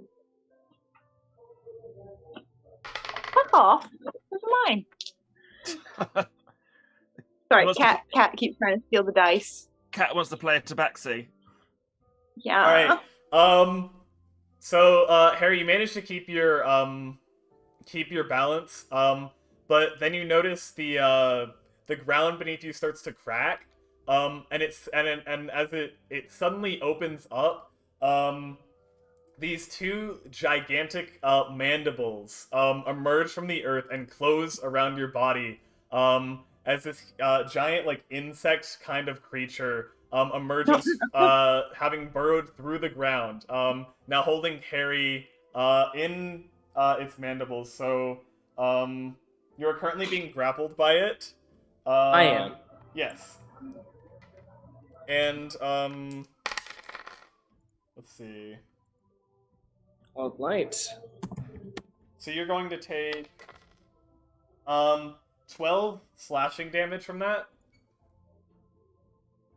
All right. And also, as it holds you, its mandibles begin to secrete acid onto your body. So you're going to take an additional 2 acid damage from that as well. Heard. Alright, I'm going to need everyone to roll initiative. Yay! So, quick question. I'm not entirely sure.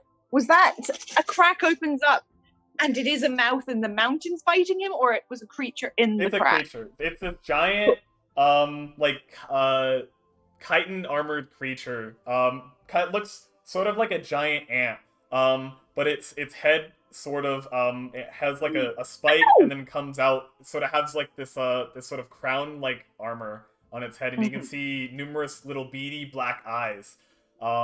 And from the hole that it emerged from, you can see 4 legs, but part of its body is still like in the ground from where it emerged when it came up and snatched Harry.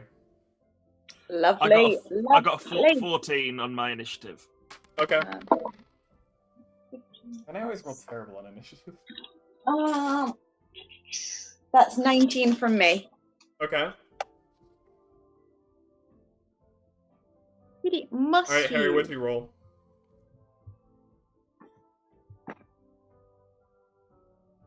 Oh, sorry. 20. Okay. I'm reading some stuff. Trying to figure out how I'm gonna get. Well, out Harry, of this you're alive. up first. And I am still grappled. Yes, you are currently grappled by this creature that just emerged from the ground. All right, I will. I guess I'll make the acrobatics check contested. See if I get out. Yeah, to break out, you could do acrobatics or athletics. So you can do acrobatics if you would like to. 16. 16? Okay.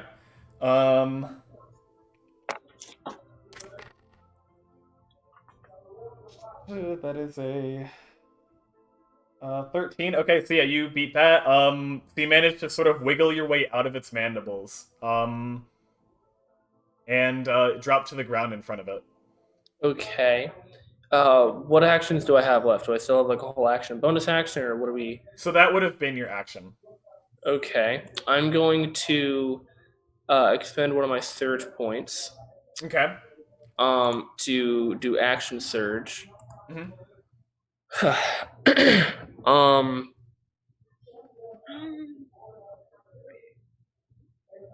Or actually,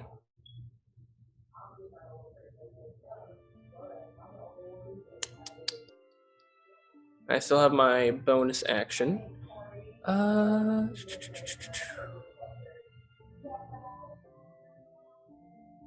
Actually, I'm also going to spend 3 more surge points to just grant myself the benefits of haste. So I'm down to 1 surge point. Okay.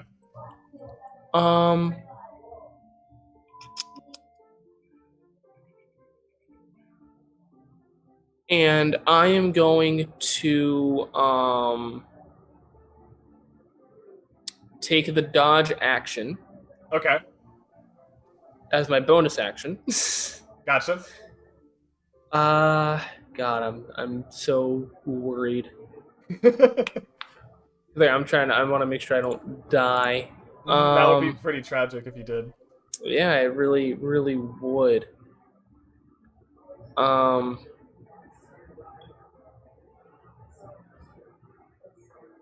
Gosh, I'm just gonna. Oh, I'll use and then I'll use cunning action to disengage to get away from it, so I can think about what I want to do. Didn't you just use cunning action to dodge?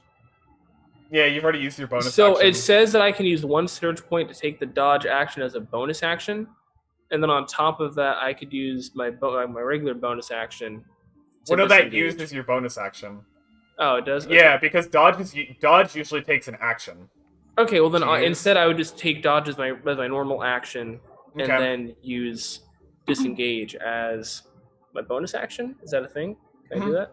If you're using that that feature, I don't remember what it was called. It's surge. Like it's kind of essentially like key points. Yeah. Okay. So yeah, using that. So how far away are you trying to move?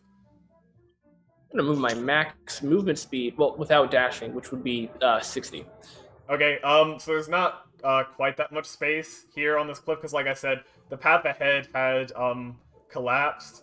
So walking all the way to the edge there, you would be about 30 feet away. Okay, I'll do like 20 feet away. Okay. Yeah. All right. Try and gain my bearings. 20 feet. That will put you behind Bruce and Skelpit from where the creature that emerged from the ground it currently is. Yeah, you see, like, you feel this like gust of wind as I just fucking zoom behind you, like, yeah, no, don't want to deal with that. All right, and then you take like a defensive stance to try to just be prepared in case it tries to come after you again.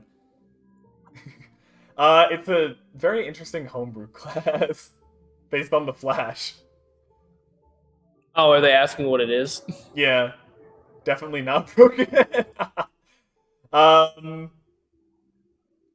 Very, very fast. Anyway, Skelpit, it's your turn now. So I am gonna cast Vicious Mockery. Okay.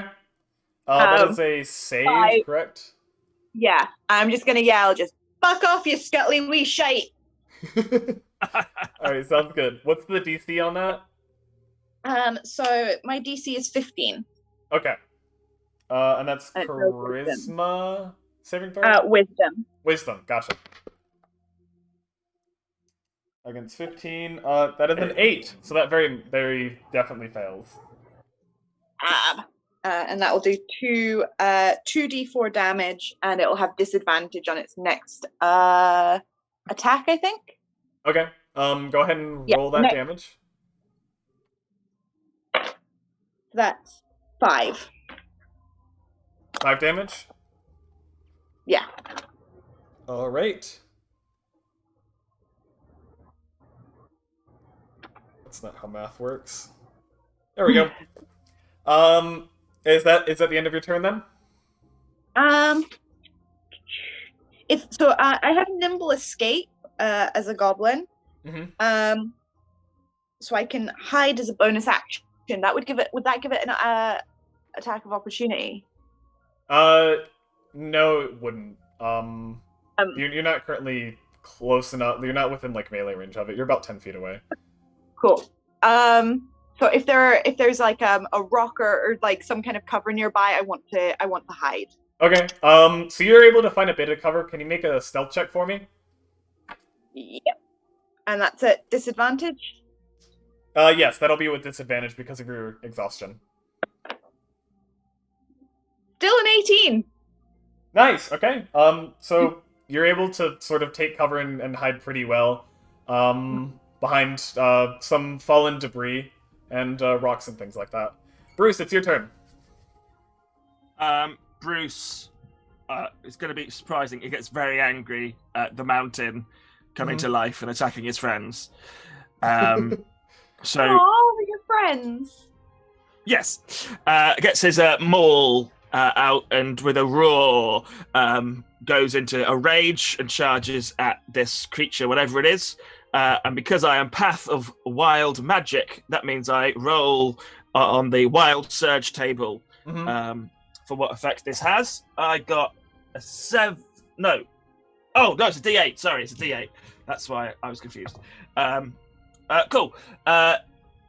So I got a 5, which means whenever a creature hits you with an attack roll before my rage ends, that creature takes 1d6 force damage.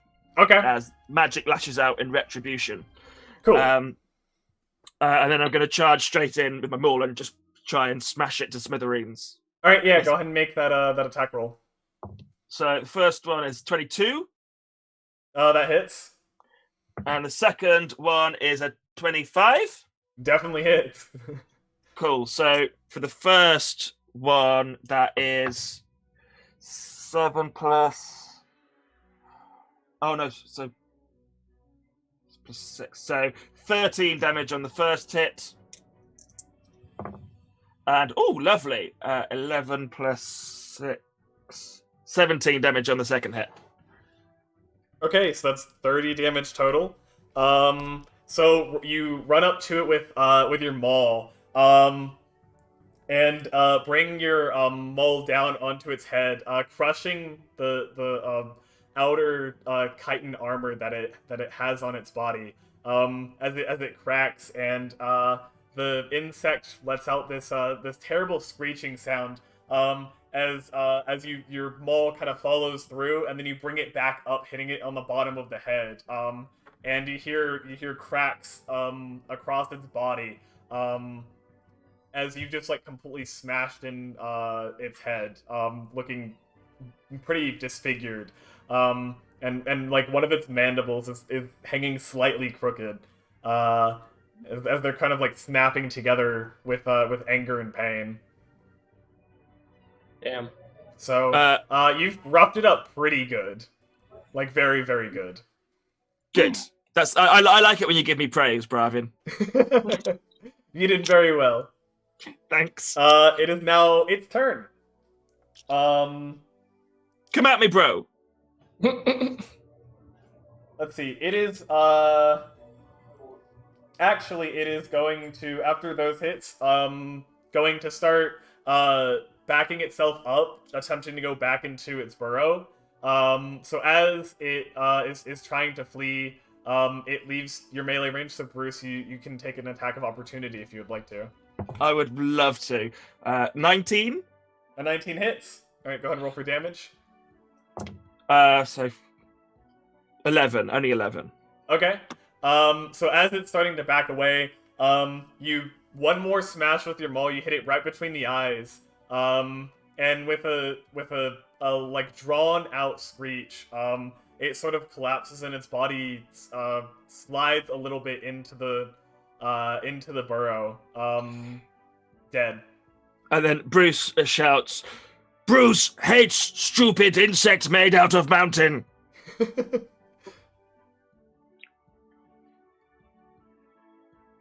I then walk up to Harry and say, "Is Harry okay?" It's funny you say that. Oh, I would not make any joke. Sorry, I didn't mean to. No. This is out of character. Brad, is combat like officially over then? Yeah, you're out of combat. Okay, now. yeah. I collapse onto the ground. Oh, okay. Because that means the haste would end. I feel extremely lethargic. All my bones ache after you saw me like just move as fast as I did to get out of that. I'm like panting. I'm looking pretty rough. Come on, Harry. Bruce will carry you. I think I cracked a rib. I may not be able to carry the ring, but I can carry you. Oh, thank you, Bruce. Appreciate it. Then I lift him up and stroke his head because he's a fluffy cat. I'm a pass out at that. So you're gonna pass out? Yeah. Okay. So as what do you? Oh, what's up? I was gonna ask, do you require some kind of healing, or I think he does. I do. I would like healing. I would also like to pass out for the term of a short rest because I am surged out. Short rest is an hour. I mean, you can start a short rest. I would like to start a short rest. Por favor. Yeah, so you're just kind of resting in Bruce's arms. Sweetie. Yeah, so I can cast Cure Wound. Okay. Which is level 2. Nice. Which means you will get.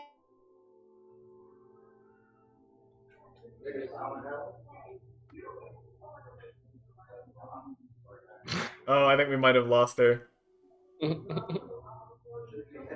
Doesn't Quick Boy rest quicker too?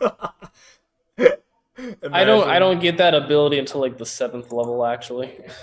We lost you there, Nani. Sorry. Yeah, Okay. can you repeat what you were just saying? Okay, so yeah, I'm gonna sort of go over and kind of pat you, and as I do, I'm gonna heal 1d8 plus 4. Are you doing it at first level or second level? Second level. That's Oh, no, 2d8.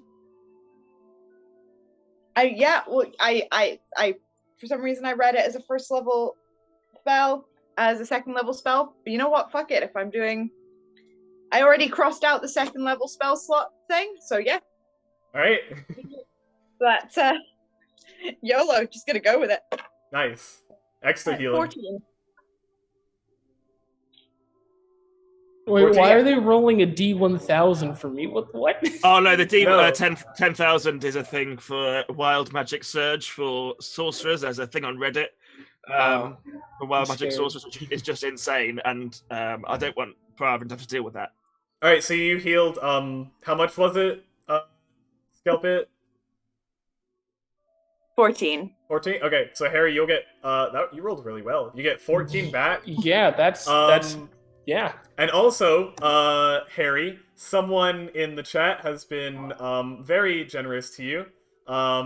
They use the channel points to redeem help a player. So if you want to go ahead and roll a d6 for me. Oh, wow. They really like the racists in the chat, don't they? Well, in that case, I guess I won't pass out or take a short rest. That's incredible. A D6 or D4? d6. Let me know what you get on that. I got a 6, believe it or All right, not. so I am you at are max HP. All right. That'll actually be that'll give you 6 temporary hit points. Oh, really? Oh, thanks. Mm-hmm. Yeah, I ended up changing that so that way people could use it for players even if they're at full health. Wow. Feeling great. Yeah, I guess. Technically a racist races. I guess.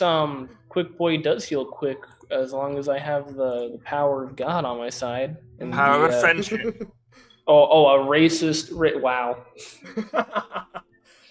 So yeah, enjoy those temporary hit points that you'll get. I will before you take them away. Don't worry, they'll last for a while. I'm not gonna take them away from you. I'm That still would be mean.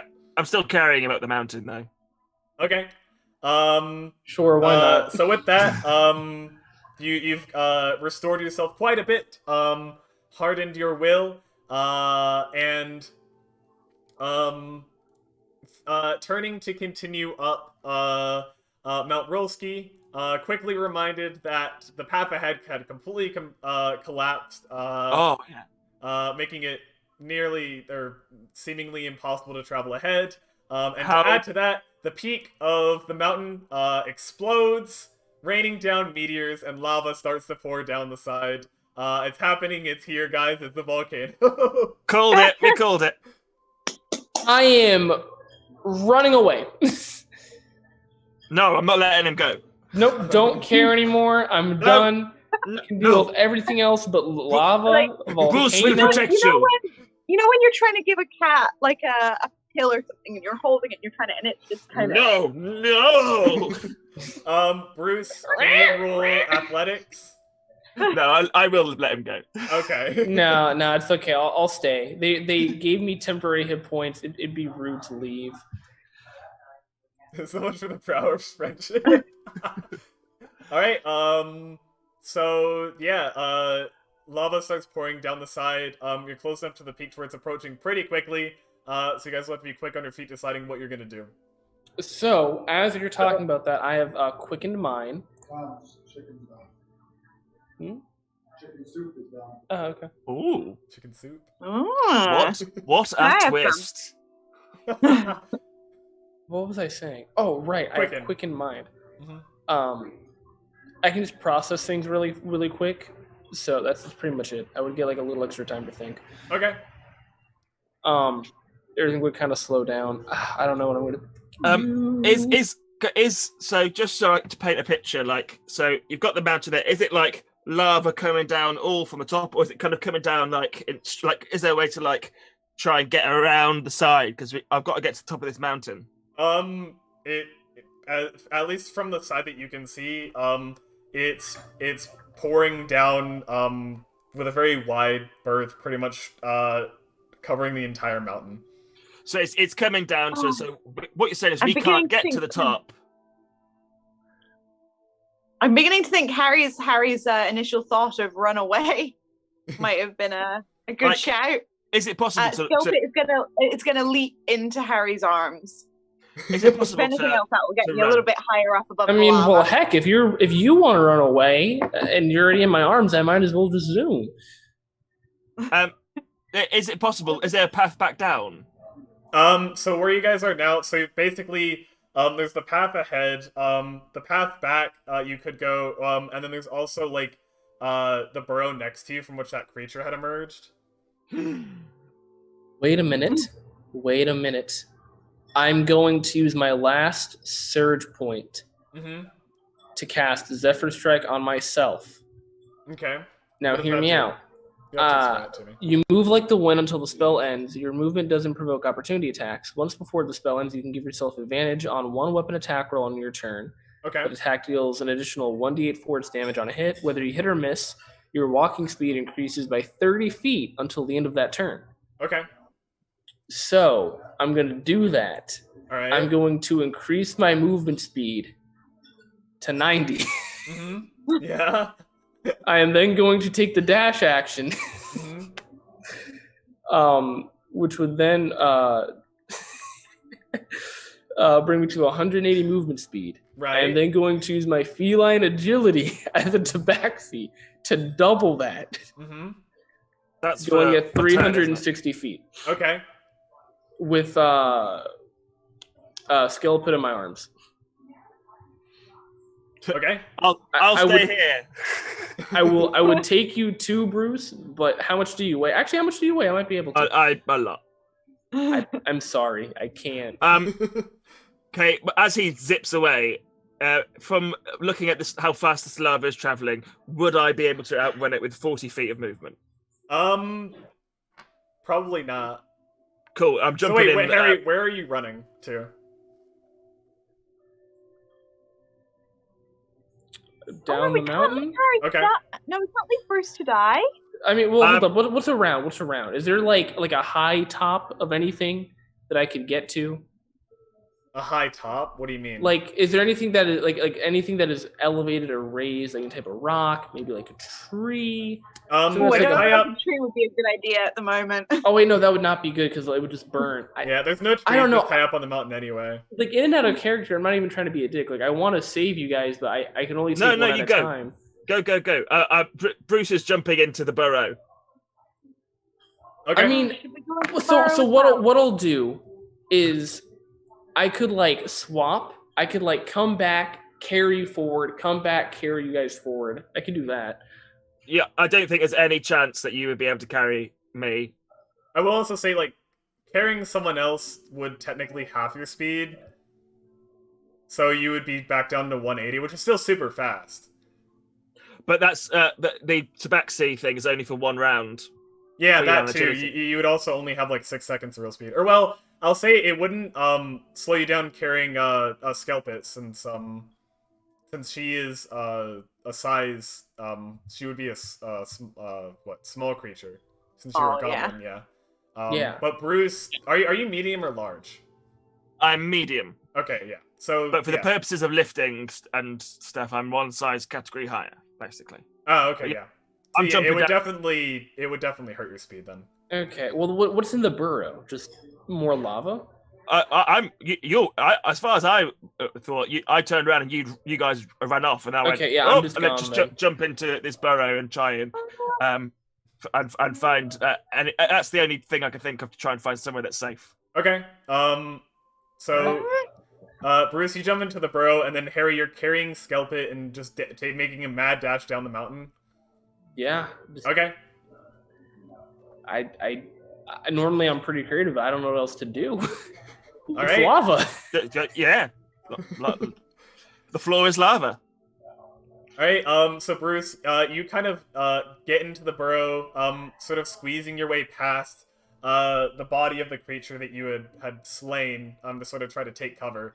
And Harry, you and Skelpit. Okay, so you go. Yeah, Harry, you and Skelpit, you just start going. You have a 6-second burst where you are just like super fast. And make a mad dash. Back into the blizzard.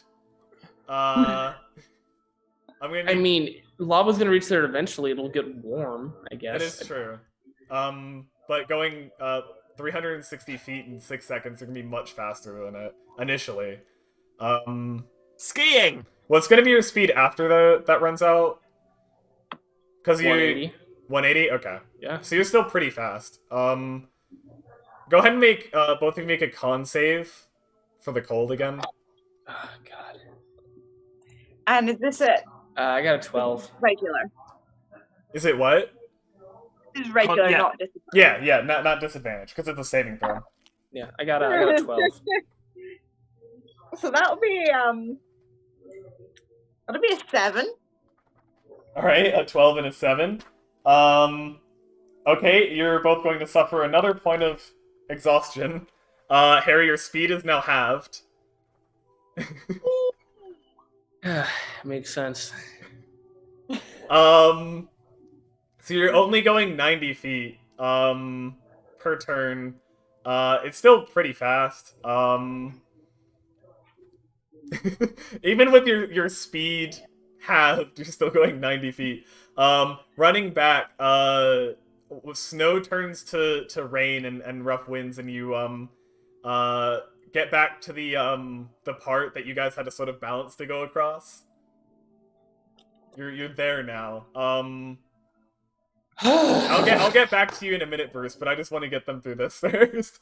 No, you can go back to them now. At this point, I'm like looking back. I'm just heaving, like, holy crap. Yeah. At this point, you're both cold and wet. And I'm at this gonna look point, at Skill Pit. I'm gonna say you should carry on. I'm gonna try and go back for Bruce. Oh. I want to help, but I feel like then I'm just gonna slow down. I mean, if there's any way to warm me up or clear a point of exhaustion, there's nothing I can really. Yeah. But yeah, it's I'm just- definitely it's very difficult to warm up here because you're very much being rained on. Yeah. Okay, Also, so what Bruce, or well, we'll get to that in a second. I'll give him the help in a second, but we'll continue with this. So what I'm gonna say, Mm-hmm. fuck, I should have. Oh, okay. I'm gonna give bardic inspiration to Harry. Okay. I should have given one to Bruce before we ran off. Fuck. Sorry. I mean, that was my fault for jumping the gun. Oh. But yeah. Bruce now has sorry, Harry now has bardic inspiration. Mm-hmm. Cool. So yeah, you have an extra D8 to use on something. Well, that is very good. I'm gonna look at you. I'm gonna look at the path. All right, Skill Pit. Well, you carry on. You get back safe. I don't return. Well, sing bardic tales of our escapades. Sorry, I seem like a complete ass, but care about you guys. Not gonna leave Bruce hanging. I'm gonna kind of give a slight nod. I'm gonna zoom. All right. Harry, can you make con saving throw? I will indeed. As you once again make your way. Thank God, I got a Blizzard. 16. Okay. This time, with the warmth of friendship, you are able to make your way through the blizzard without getting another point of exhaustion. I believe Bruce is using a maul. Yeah. By the way, Bruce, if you want to go ahead and roll that d6 for those 10 hit points, you can give yourself that. I got a 1. All right, so you get 1 temp hit point, and you drop your maul on the ground. But we'll get back to you in a second. That is the least of my worries right now. Mm-hmm. All right, so Harry, we'll stick with you for now. So you make your way back up, back through the clouds. Running back up, you're able to make it back up with even with your slower speeds relative to how fast you can usually move. Just making a mad dash, you're able to make it back up just as the lava begins to reach where you had been before. Really? Wow. Thank you. All You're right, really I'm gonna call out to Bruce. Bruce, are you there? We're gonna get off this mountain together. Come on, where are you? I mean, the mountain's exploding, right? Mm-hmm. I don't think Bruce should be able to hear that. What's Not your gonna path stop me of from perception? 14. 14. I'd say you can I mean, because there's like it's like rumbling, so you had just like climbed behind the creature that you had slain. I thought I was gonna try and get into like its little burrow thing where it tried to come out from. Yeah, but Wouldn't- so like I guess I should have gotten to you at this point this time. Whenever you climbed behind its body, you see that where it had climbed out of, the tunnel continues deeper into the mountain. That's what I was going for. Yeah. Okay. So are you just going to continue traveling deeper in? Yeah, I don't want to slow down my friend. Okay. Because then he'll die, and I don't want that.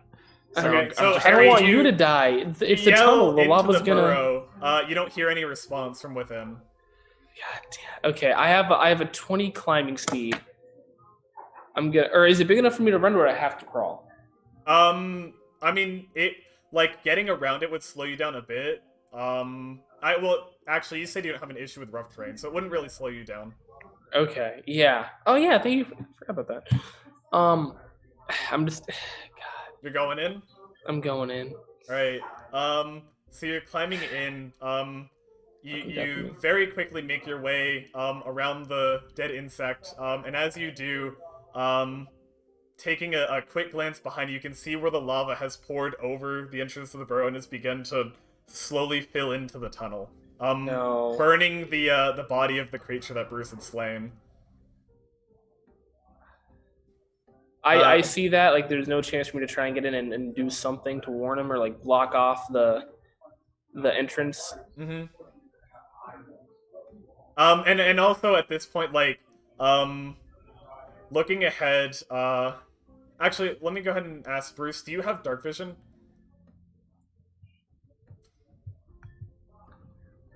No. Okay. Harry, do you have dark vision? Oh yeah. Tabaxi, you would, yeah. So looking ahead, there's a bit of light behind you from the lava that has started to pour into the burrow. But ahead, you're able to see Bruce, who had continued before. You also see his maul on the ground before you, where I guess he had just dropped it when he continued. Pick it up, attach my hip, and just keep going. Throw it Alright. down. So back to Scale Pit for a moment. Yeah. So Harry had left you, where you had sort of gone across that cliff face before, and you're starting to notice, or you notice above you a break in the clouds as the lava pours through and causes the cloud to suddenly evaporate and disperse, creating an opening of light passing through, and causing the rain to let up quite a bit. But the lava is starting to come down the mountain your way. Okay, and is it coming down the cliff face? Mm-hmm. Okay, there's goes my plan. Well, you can, you would still have time to attempt to like cross the. Oh yeah, the no. cliff. It hasn't reached What you I was thinking was to sort of like try and climb and sort of stay up on the cliff face and wait for them to come back. But that ain't happening. But I am going to then attempt to cross that little. Okay, you're gonna make an acrobatics check. Acrobatics. Remember, you'll have disadvantage on this. I don't need disadvantage. That was a Uh-oh. nat 1. Oh no. So, seeing the lava coming, you attempt to very hurriedly cross through the ledge. but as it's still slippery from the rain, in your panic state, you forget that and lose your balance. And let's see.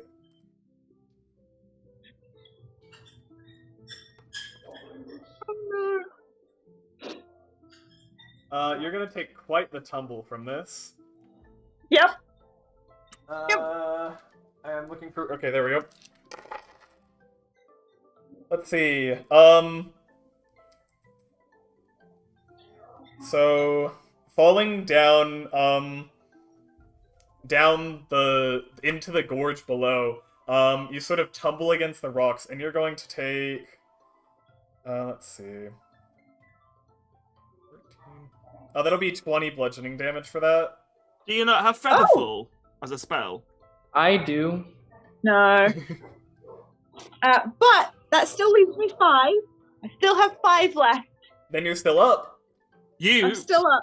If anything, you got down the mountain quicker than Speedy Gonzalez over here. That is true. You're not wrong. Gravity is pretty fast, as we've said before. If it's stupid and it works, it's not stupid. See, this is the thing. This is why. This is like the tortoise and the hare, right? The speedster and the goblin. Mm-hmm. Any like landing you can walk away from is a good landing. Exactly. You should also make that a motto here. I like that. that is a very good motto. I like that. Any landing you can walk away from is a good landing. I'm gonna take that in all of my characters moving on in D&D. That's I think a saying in pilot school. I like that. Alright, so Skelpit, making your way through the gorge, you can continue down the side of the mountain. You jump in. So back to Bruce and Harry. So Harry, you catch up to Bruce, sort of traveling through this tunnel. The mountain is still shaking violently, and there is a faint orange glow behind where the lava is slowly filling the tunnel that you're in.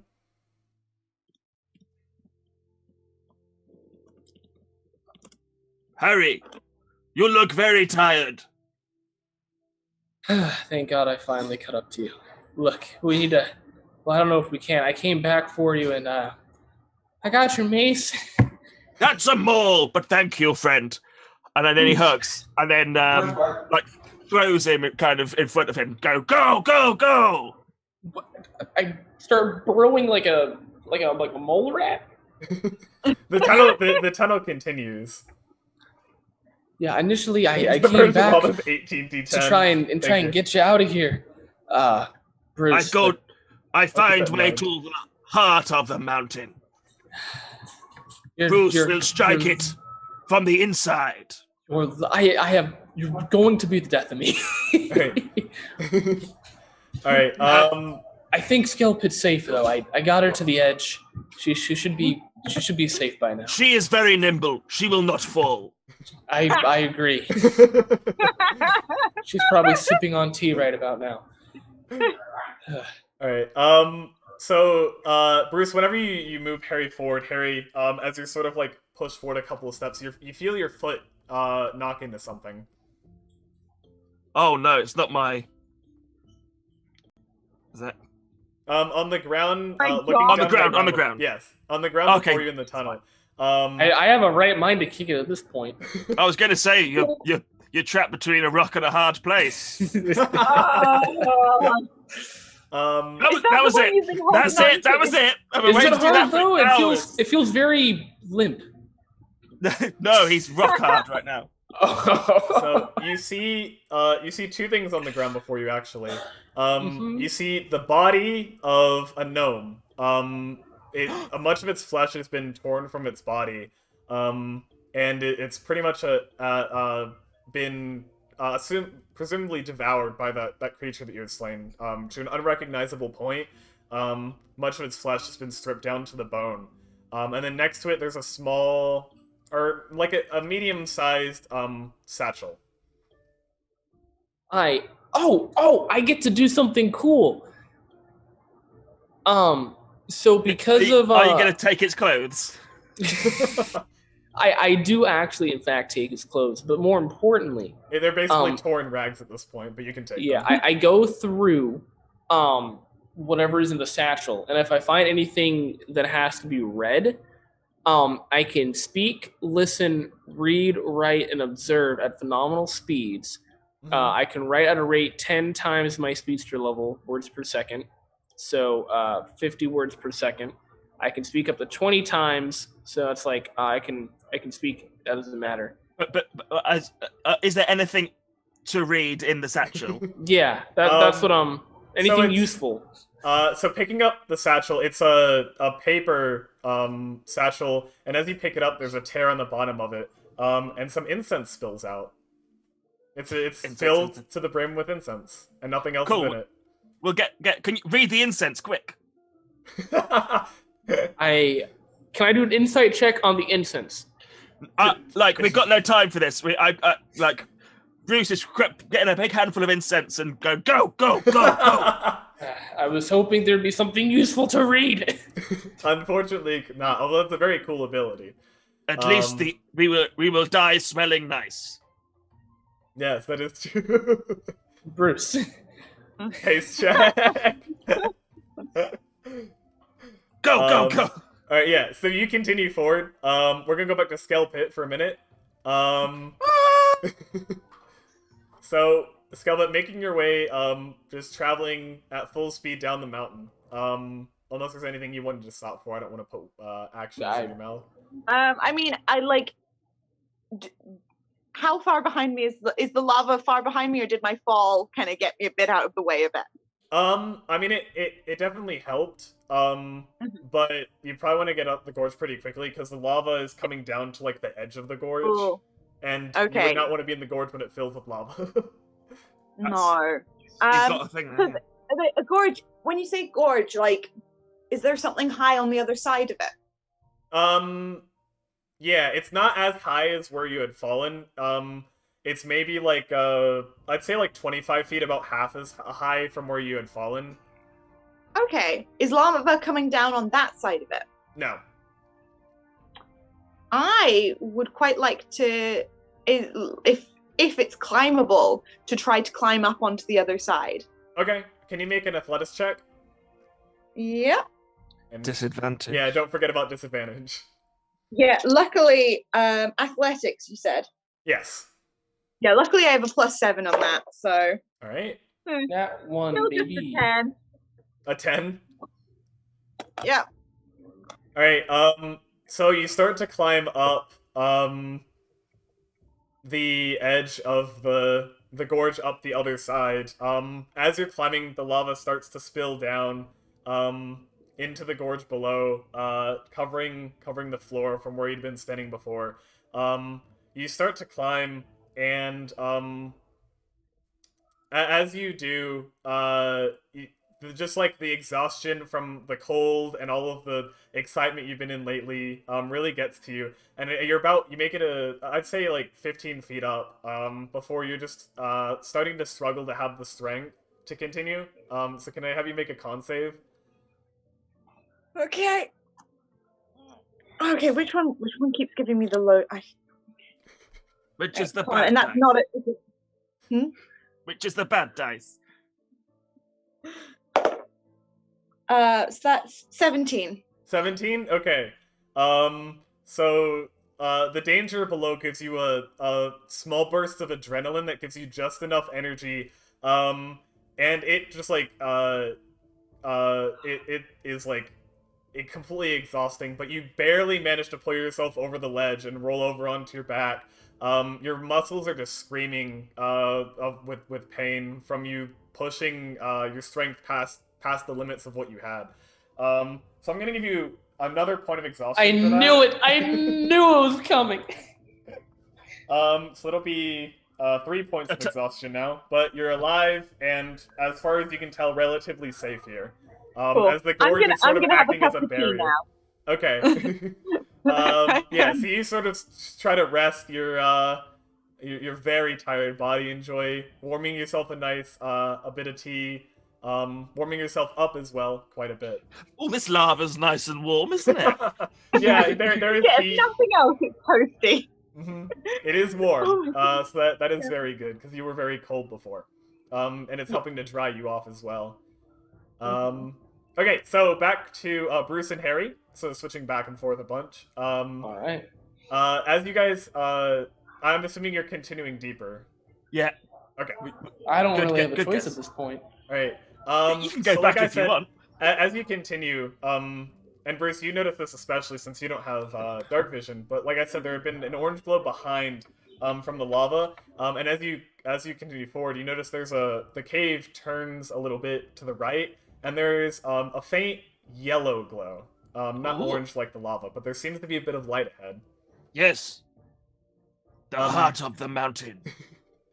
And when you get there, Before you punch the heart of the mountain, let's see if there's anything we can do to get out of this, right? Mountain has been asking for this. I agree. It really has. And if we can find a way out, then you can give it to the mountain with all of your schlong glory. All right? But until then, Bruce very proud of his schlong glory.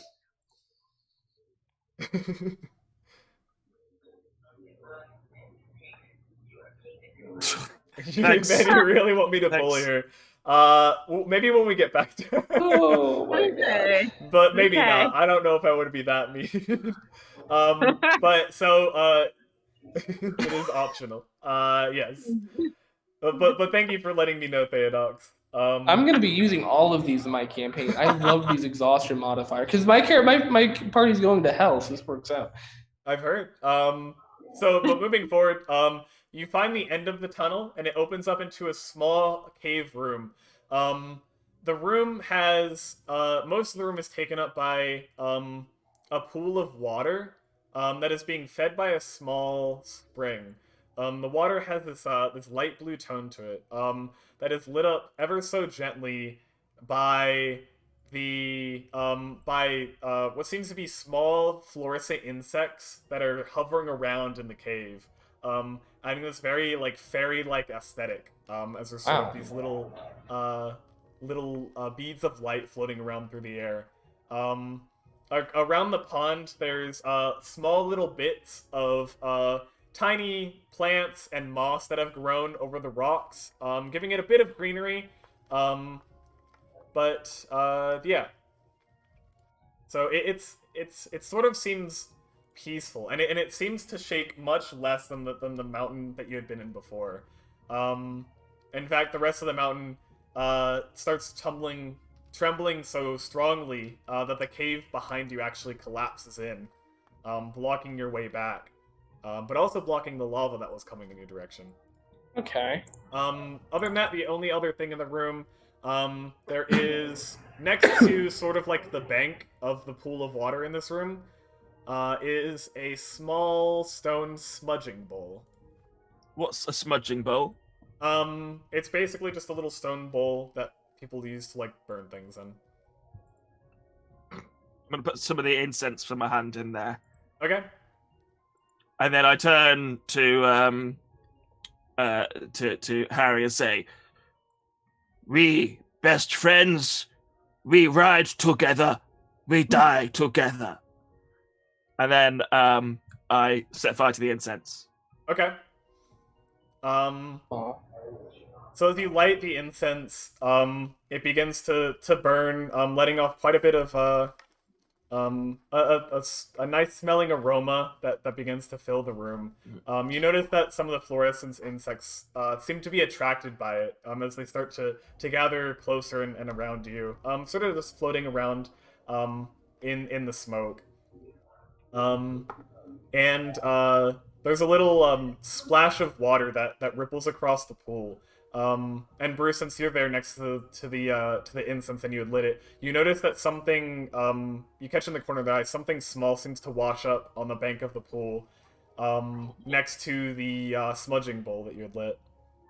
What is it? It is picking it up. It's a smooth and hard-feeling bracelet.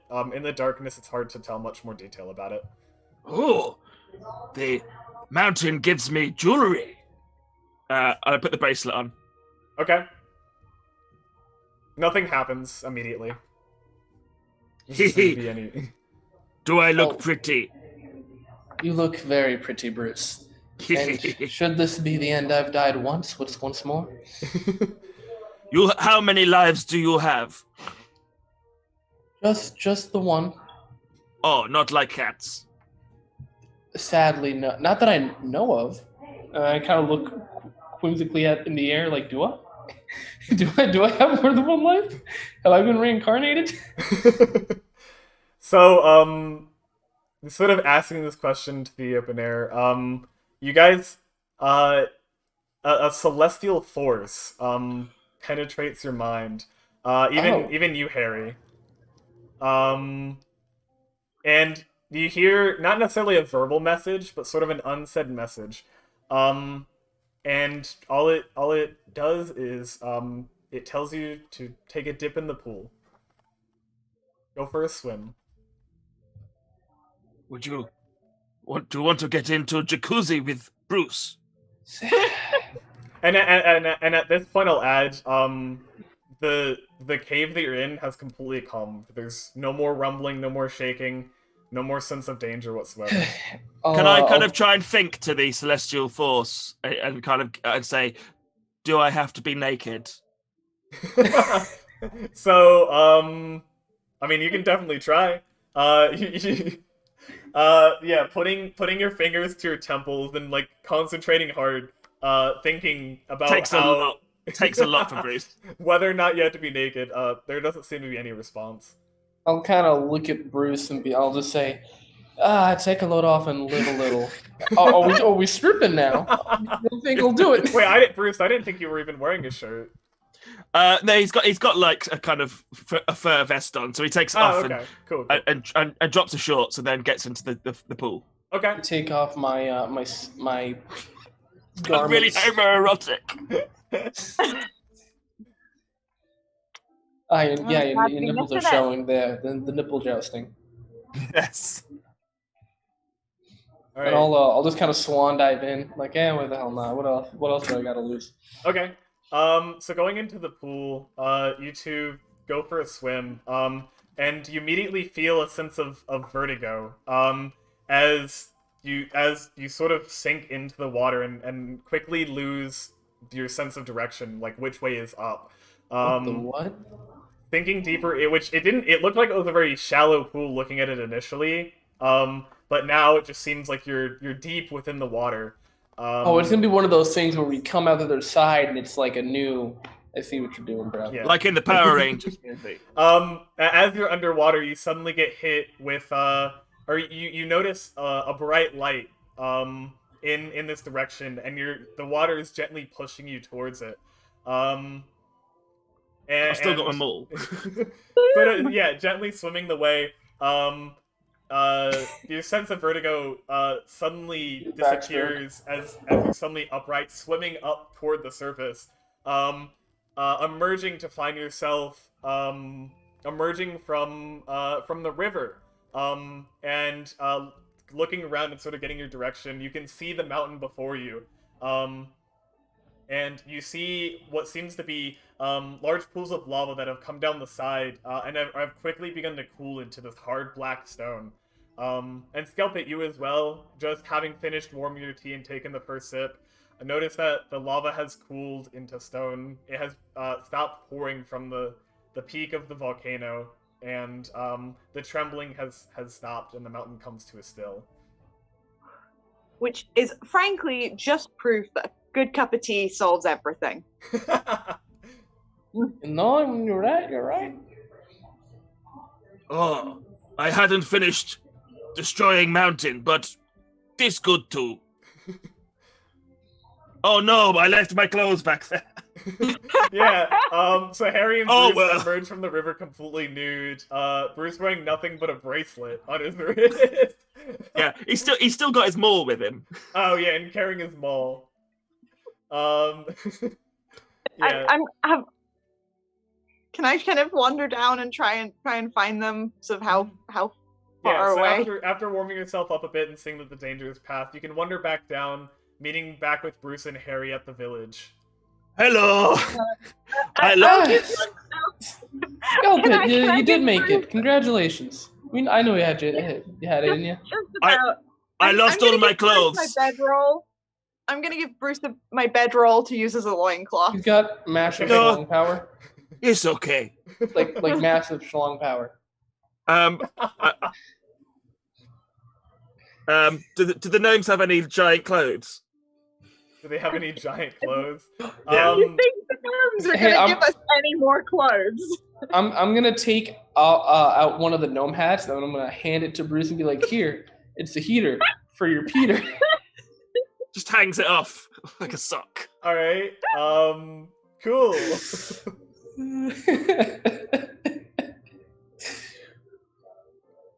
So yeah. Are the gnomes happy, or are they still quite annoyed that someone stole all their clothes? So the village did see a bit of destruction. You can see there were a couple of the houses that were destroyed by either swept away by the water that poured down the side initially, or hit by rocks that had flown when the peak of the mountain exploded. But relatively, it's in a survivable shape. Some of the homes are untouched or damaged to the point where they could probably be repaired. Some of the gnomes come out to greet the three of you as you return. And the one that you had initially talked to you before, you didn't talk too long enough to get his name, but you recognized the red hair and the small round glasses, and the fishing rod, the different clothing that he's wearing now. All right, I'll be taking that as payment. Hand it over. No. When I see them, I go, Harry's hands away. obviously completely naked still. I go, I did it. I killed a mountain. Oh, your gnome friend, he dead. I'll look at Bruce, the Mountain Slayer, is his new name. Mm-hmm. I don't know what you did, but thank you. Even after you stripped us in the streets, I still have to thank you. You saved our town. Yes, your clothing was offered as They a proper bother me. sacrifice. We'll need more of it. Hand it over. I don't think no. I don't think I was there for. Bruce was there for clothes theft. What happened there? It didn't happen. I'm demanding payment. Payment will be clothing. I Give got me a just a moment. bracelet. You see the gnome goes into one of the huts and comes back out. And he says, we don't have anything big enough for you to wear, but I hope this will help. And he gives Harry and Bruce both blankets. They're not very large blankets because they're made for gnomes, but it's better than nothing.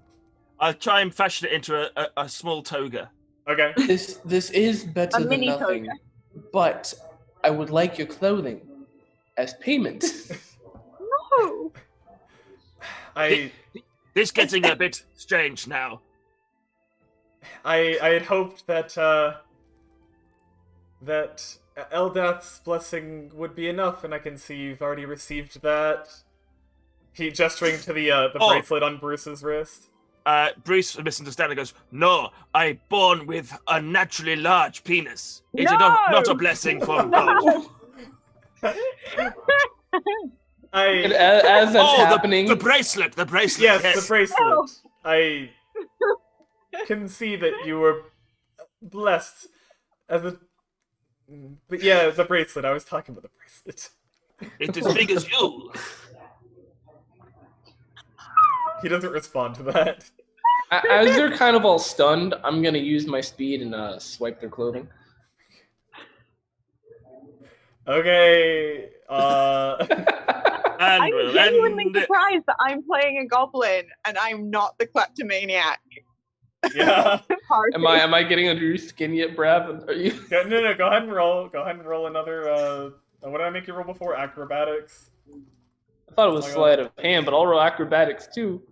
Sure. Yeah. Go ahead and roll. I think I made you roll acrobatics last time. Let's go. 22. How many gnomes are you stealing from? As many as I can. Okay. 22.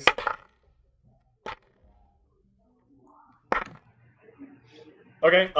So you steal the clothing off of 5 gnomes. The last So- 2, which both rolled freaking natural 20s, kind of like huddle together as they see you like speeding around, ripping clothing off of gnomes.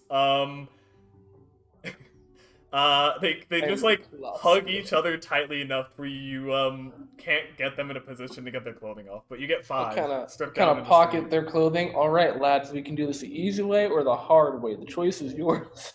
I can help with the hard way. Can you make a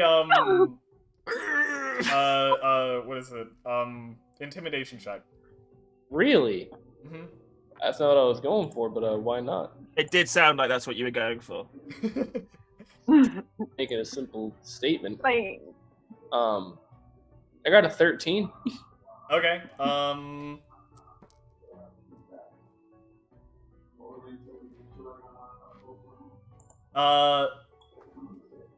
One of them lets go of the other one and walks over to this little gnome.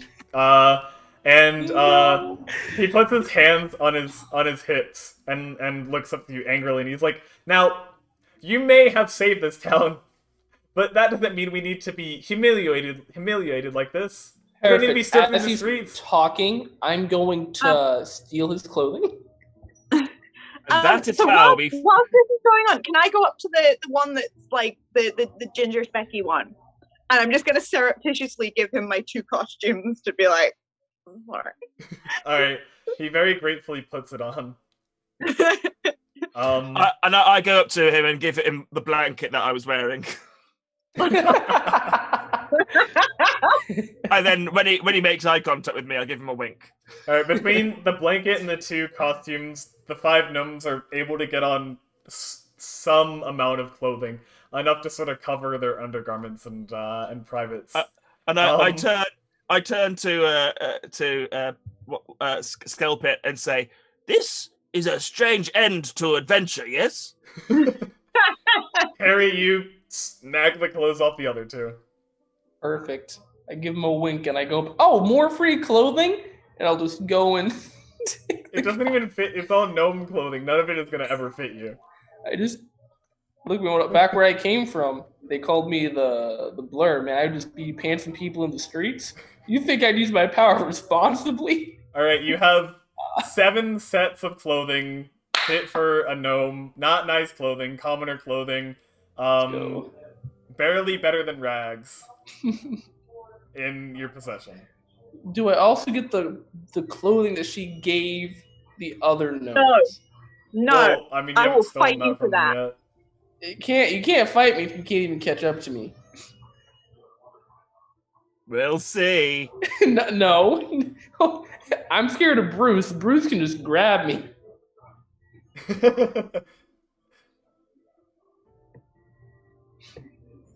So, In fairness, get the costume? he is very Are tired. you at the moment. each gonna try to take the costume off the 5? I mean, I just turn around and see gnomes with more clothing. Yeah, I don't know what skill fits.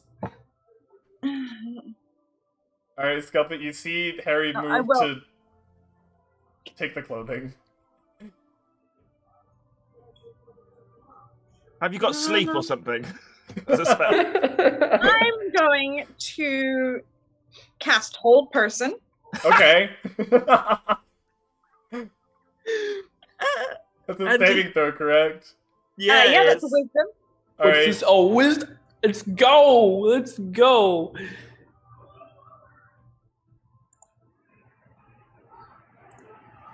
Ladies and gentlemen, it's a goddamn 15. So, Harry, with your 3rd level exhaustion, you'll have disadvantage on a saving throw. Shite. All right. And that's a 9. Alright, and your So you your DC was 16 or 15, if I remember 15, right. yeah. Okay, so yeah, as you move towards the other gnomes, you're suddenly held in place What the? What? by Huh? magical means. Looking around, Bruce say to the gnomes and say, "You have very lovely village. It really is gnome sweet gnome." Wow. Love it. I am going to take all of the gnome clothes that were stolen off of Harry and give them back. Hey, what do you think you're doing? What do you think you're doing? Can you carry someone whilst they're in hold person? Yeah, I don't see why not. Cool. Hey, don't you do hey, it, Bruce. scalp it. Hey, Bruce. Don't you I'll do give it. you a piece of cake if you carry him while we leave. Okay. Don't you do it. I pick him up and hold him, not inches away from where my big penis is. No. Just Oh like, my God. just like So under one arm. I have a question. While I'm held, I am Try to keep it at least like PG-13-ish. Okay. I am the goblin, and I'm not the kleptomaniac, and I am the bard, and I'm not the sexual deviant. What is going on? No, I'm sorry. He's not you're a sexual in a deviant. party with two guys. Is the issue? I wasn't no, talking he's- about your character, James. I was talking about you as a person. That's fine. Because Bruce is just very body positive. Gotcha. And we Good, support it's good to that. be body I positive. guess. I approve. It's good that you're confident. Mm-hmm. Okay, so are you just like taking him away? Yeah. I think we should just be like, Thank you. sorry, cool. Well, Alright, so the gnomes kind of like they all thank you, Scalpit, for returning their clothing. And Bruce starts to drag Harry away. It only lasts for a minute. So the whole person. I'm hoping releases the fairly caffeine quickly. brain, like, he'll get focused on something else. How far away do they get me in a minute? I can I don't know, run 40 feet. What's your speed? No, Bruce? that's 40 feet in 6 seconds. 40 is my speed. Okay, so 40 feet. 40. If that's in a minute, that's in 6 seconds. Oh, you're isn't right. it? Yeah, that's in a So it's minute. 400. I'm gonna look at Skilpin as I'm being carried away. You're a goddamn fiend. Goddamn fiend. Says the man who stole gnome clothes. I'm gonna look at Skilpin. If you weren't a lady, I'd steal your clothing too. But I'm a gentleman. You're a gentleman, huh? Also, I have so many knives. Do I know what this bracelet thing does? By the way. You would have to attune to it. You can I'm attune to it. attuning. I'm Okay. attuning to it. Alright, cool. So, it is, Eldath's bracelet. Eldath, if you remember, is the goddess that, the village had worshipped. When you become attuned, it, makes you more in touch with nature. And the user often finds themselves to have good luck, with encounters of that sort. It'll give you proficiency with nature checks. While you're wearing the bracelet, you can cast Druidcraft at will. And it also allows you to cast the spell Speak with Animals once a day. Wow. Nice. Getting a big brained item there, bud. Lovely. Is it? Have we did it? Have we won the adventure? That's it, yeah. Okay. that's your prize. Dragging Harry away, the three of you leave the village of Porel. Slightly less clothing than they had when you first arrived, but But I had more clothing, but someone decided to give it all away. I think that's called returning. Man, you can't. She stole something that I stole, so she stole from me. I have no qualms with stealing. I was robbed. The giant with the big heart can nudge Runecraft. How lovely. You know what? Yeah, you should go to the police and say, "Officer, I stole all these clothes from these gnomes, and this one stole them from me. I'd like her arrested." You know what? Maybe I will. Maybe once we get into the city, I'll be like, "I'd like to report a robbery. She stole all my clothing." Better yet, I'll really sell it. I'll show up naked. Oh my god. I will do. You fucking try me. I will square go. No judge in the land would convict. Let me take a long rest and then we can score it up because I'm out of surge points. Oh.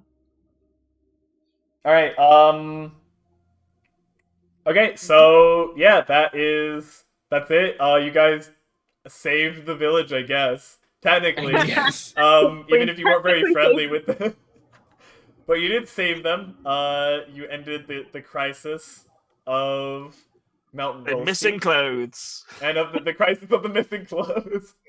I mean, what can I say? Back where I came from, I was very notorious. People would wake up, their drawers would just be robbed.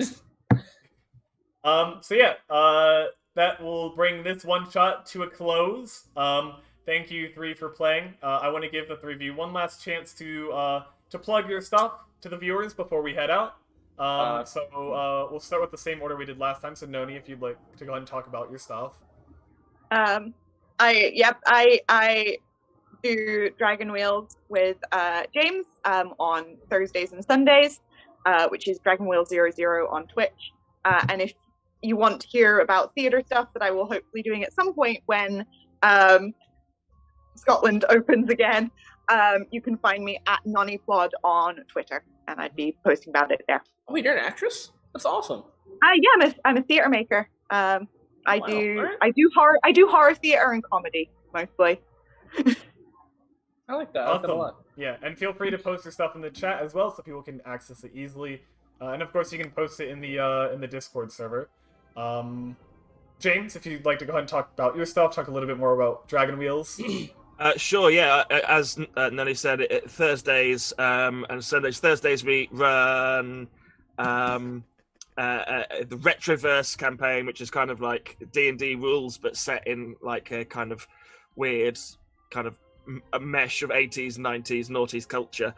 And it's really fun at the moment. They are trying to navigate through Willy Wonka's chocolate factory, where everything's warped and messed up, and abandoned. And Sundays we do one shots. We do technically this one's a two shot. We're doing The Witch is Dead at the moment. We're halfway through that, in which we all play witches familiars, but the witch has been murdered, and we're trying to get the ingredients for the spell to resurrect her. And the ingredients for the spell are the eyes of the murderer, which is messed up. Interesting. I like that. Yeah. The last session, Nonny's character, who's a frog, got put on trial for eating a sentient bug. I have an ankle bracelet now. Yeah, in the form of a stick insect called Which is Dr. Fortescue, who is a doctor of forensics. I just call him Dr. Brown and Sticky. Yeah, Awesome. so check it out, please. Yeah, and the link is in chat, so go give him a follow. And then Thomas. Yeah, same as always on Instagram. You can follow my personal account, which is thewinter_soldier. And then for my podcast account, you can follow us on Instagram, which is TK_tomfoolery. Our podcast is Tomfoolery with T and K. And again, I don't know if Brad wants to plug it, but I also have my link for our podcast account, which can take you to my blog and all of my other avenues for where to listen. So Right. Please enjoy. I put all that in the chat. So yeah, thank you. So to everyone still watching, definitely go show these three some love, because they're all returning players, and this wouldn't be possible without them. So go show them some love and support. And also to everyone that is watching, everyone that's followed, and to those of you that have subscribed, thank all of you for the support. It means a lot, just for you being here. I definitely especially appreciate my subscribers, and I hope to have some more cool stuff, especially for you in the future. But for now, I hope you enjoy the emote that you now have access to. I was very excited to finally get that out to you guys. So yeah, thank all of you. A little bit from me. Follow me on Twitter if you don't already. Remember that if you want to talk about the stream over on Twitter, you can use that hashtag up in the top right, Filthy20, for anything DM Chronicles related, so that way I can see it and show you guys some love and support as well. if you haven't joined the Discord server, I'd highly recommend that. Give a little bit of insider information, and it makes it easier to interact with me and my guests. You can do that there. And if you want to see any of the past stuff that I've done, all of my one-shots that I've run, all of my streams are archived on my YouTube channel. Those 3 links can all be found down below on my profile, so you can follow and join all of those there. Yeah. Going forward, I stream Mondays and Thursdays at 7 p.m. Eastern Standard Time. So if, and my schedule is down in my bio as well, so you can see that.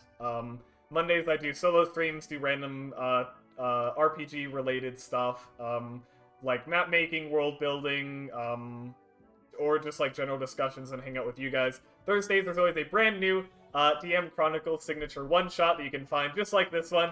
So I hope to see you all in those future streams. It would mean a lot to me. And yeah, once again, I appreciate all of you. Thanks to you 3 again for coming along. And yeah, that'll be the end of this. And I am actually going to see... Let's see. It doesn't seem like there's anything live right now, so this will be the end of the stream. Thanks again for all of you coming, and I hope to see you next time. Goodbye! Bye. Bye! Adios.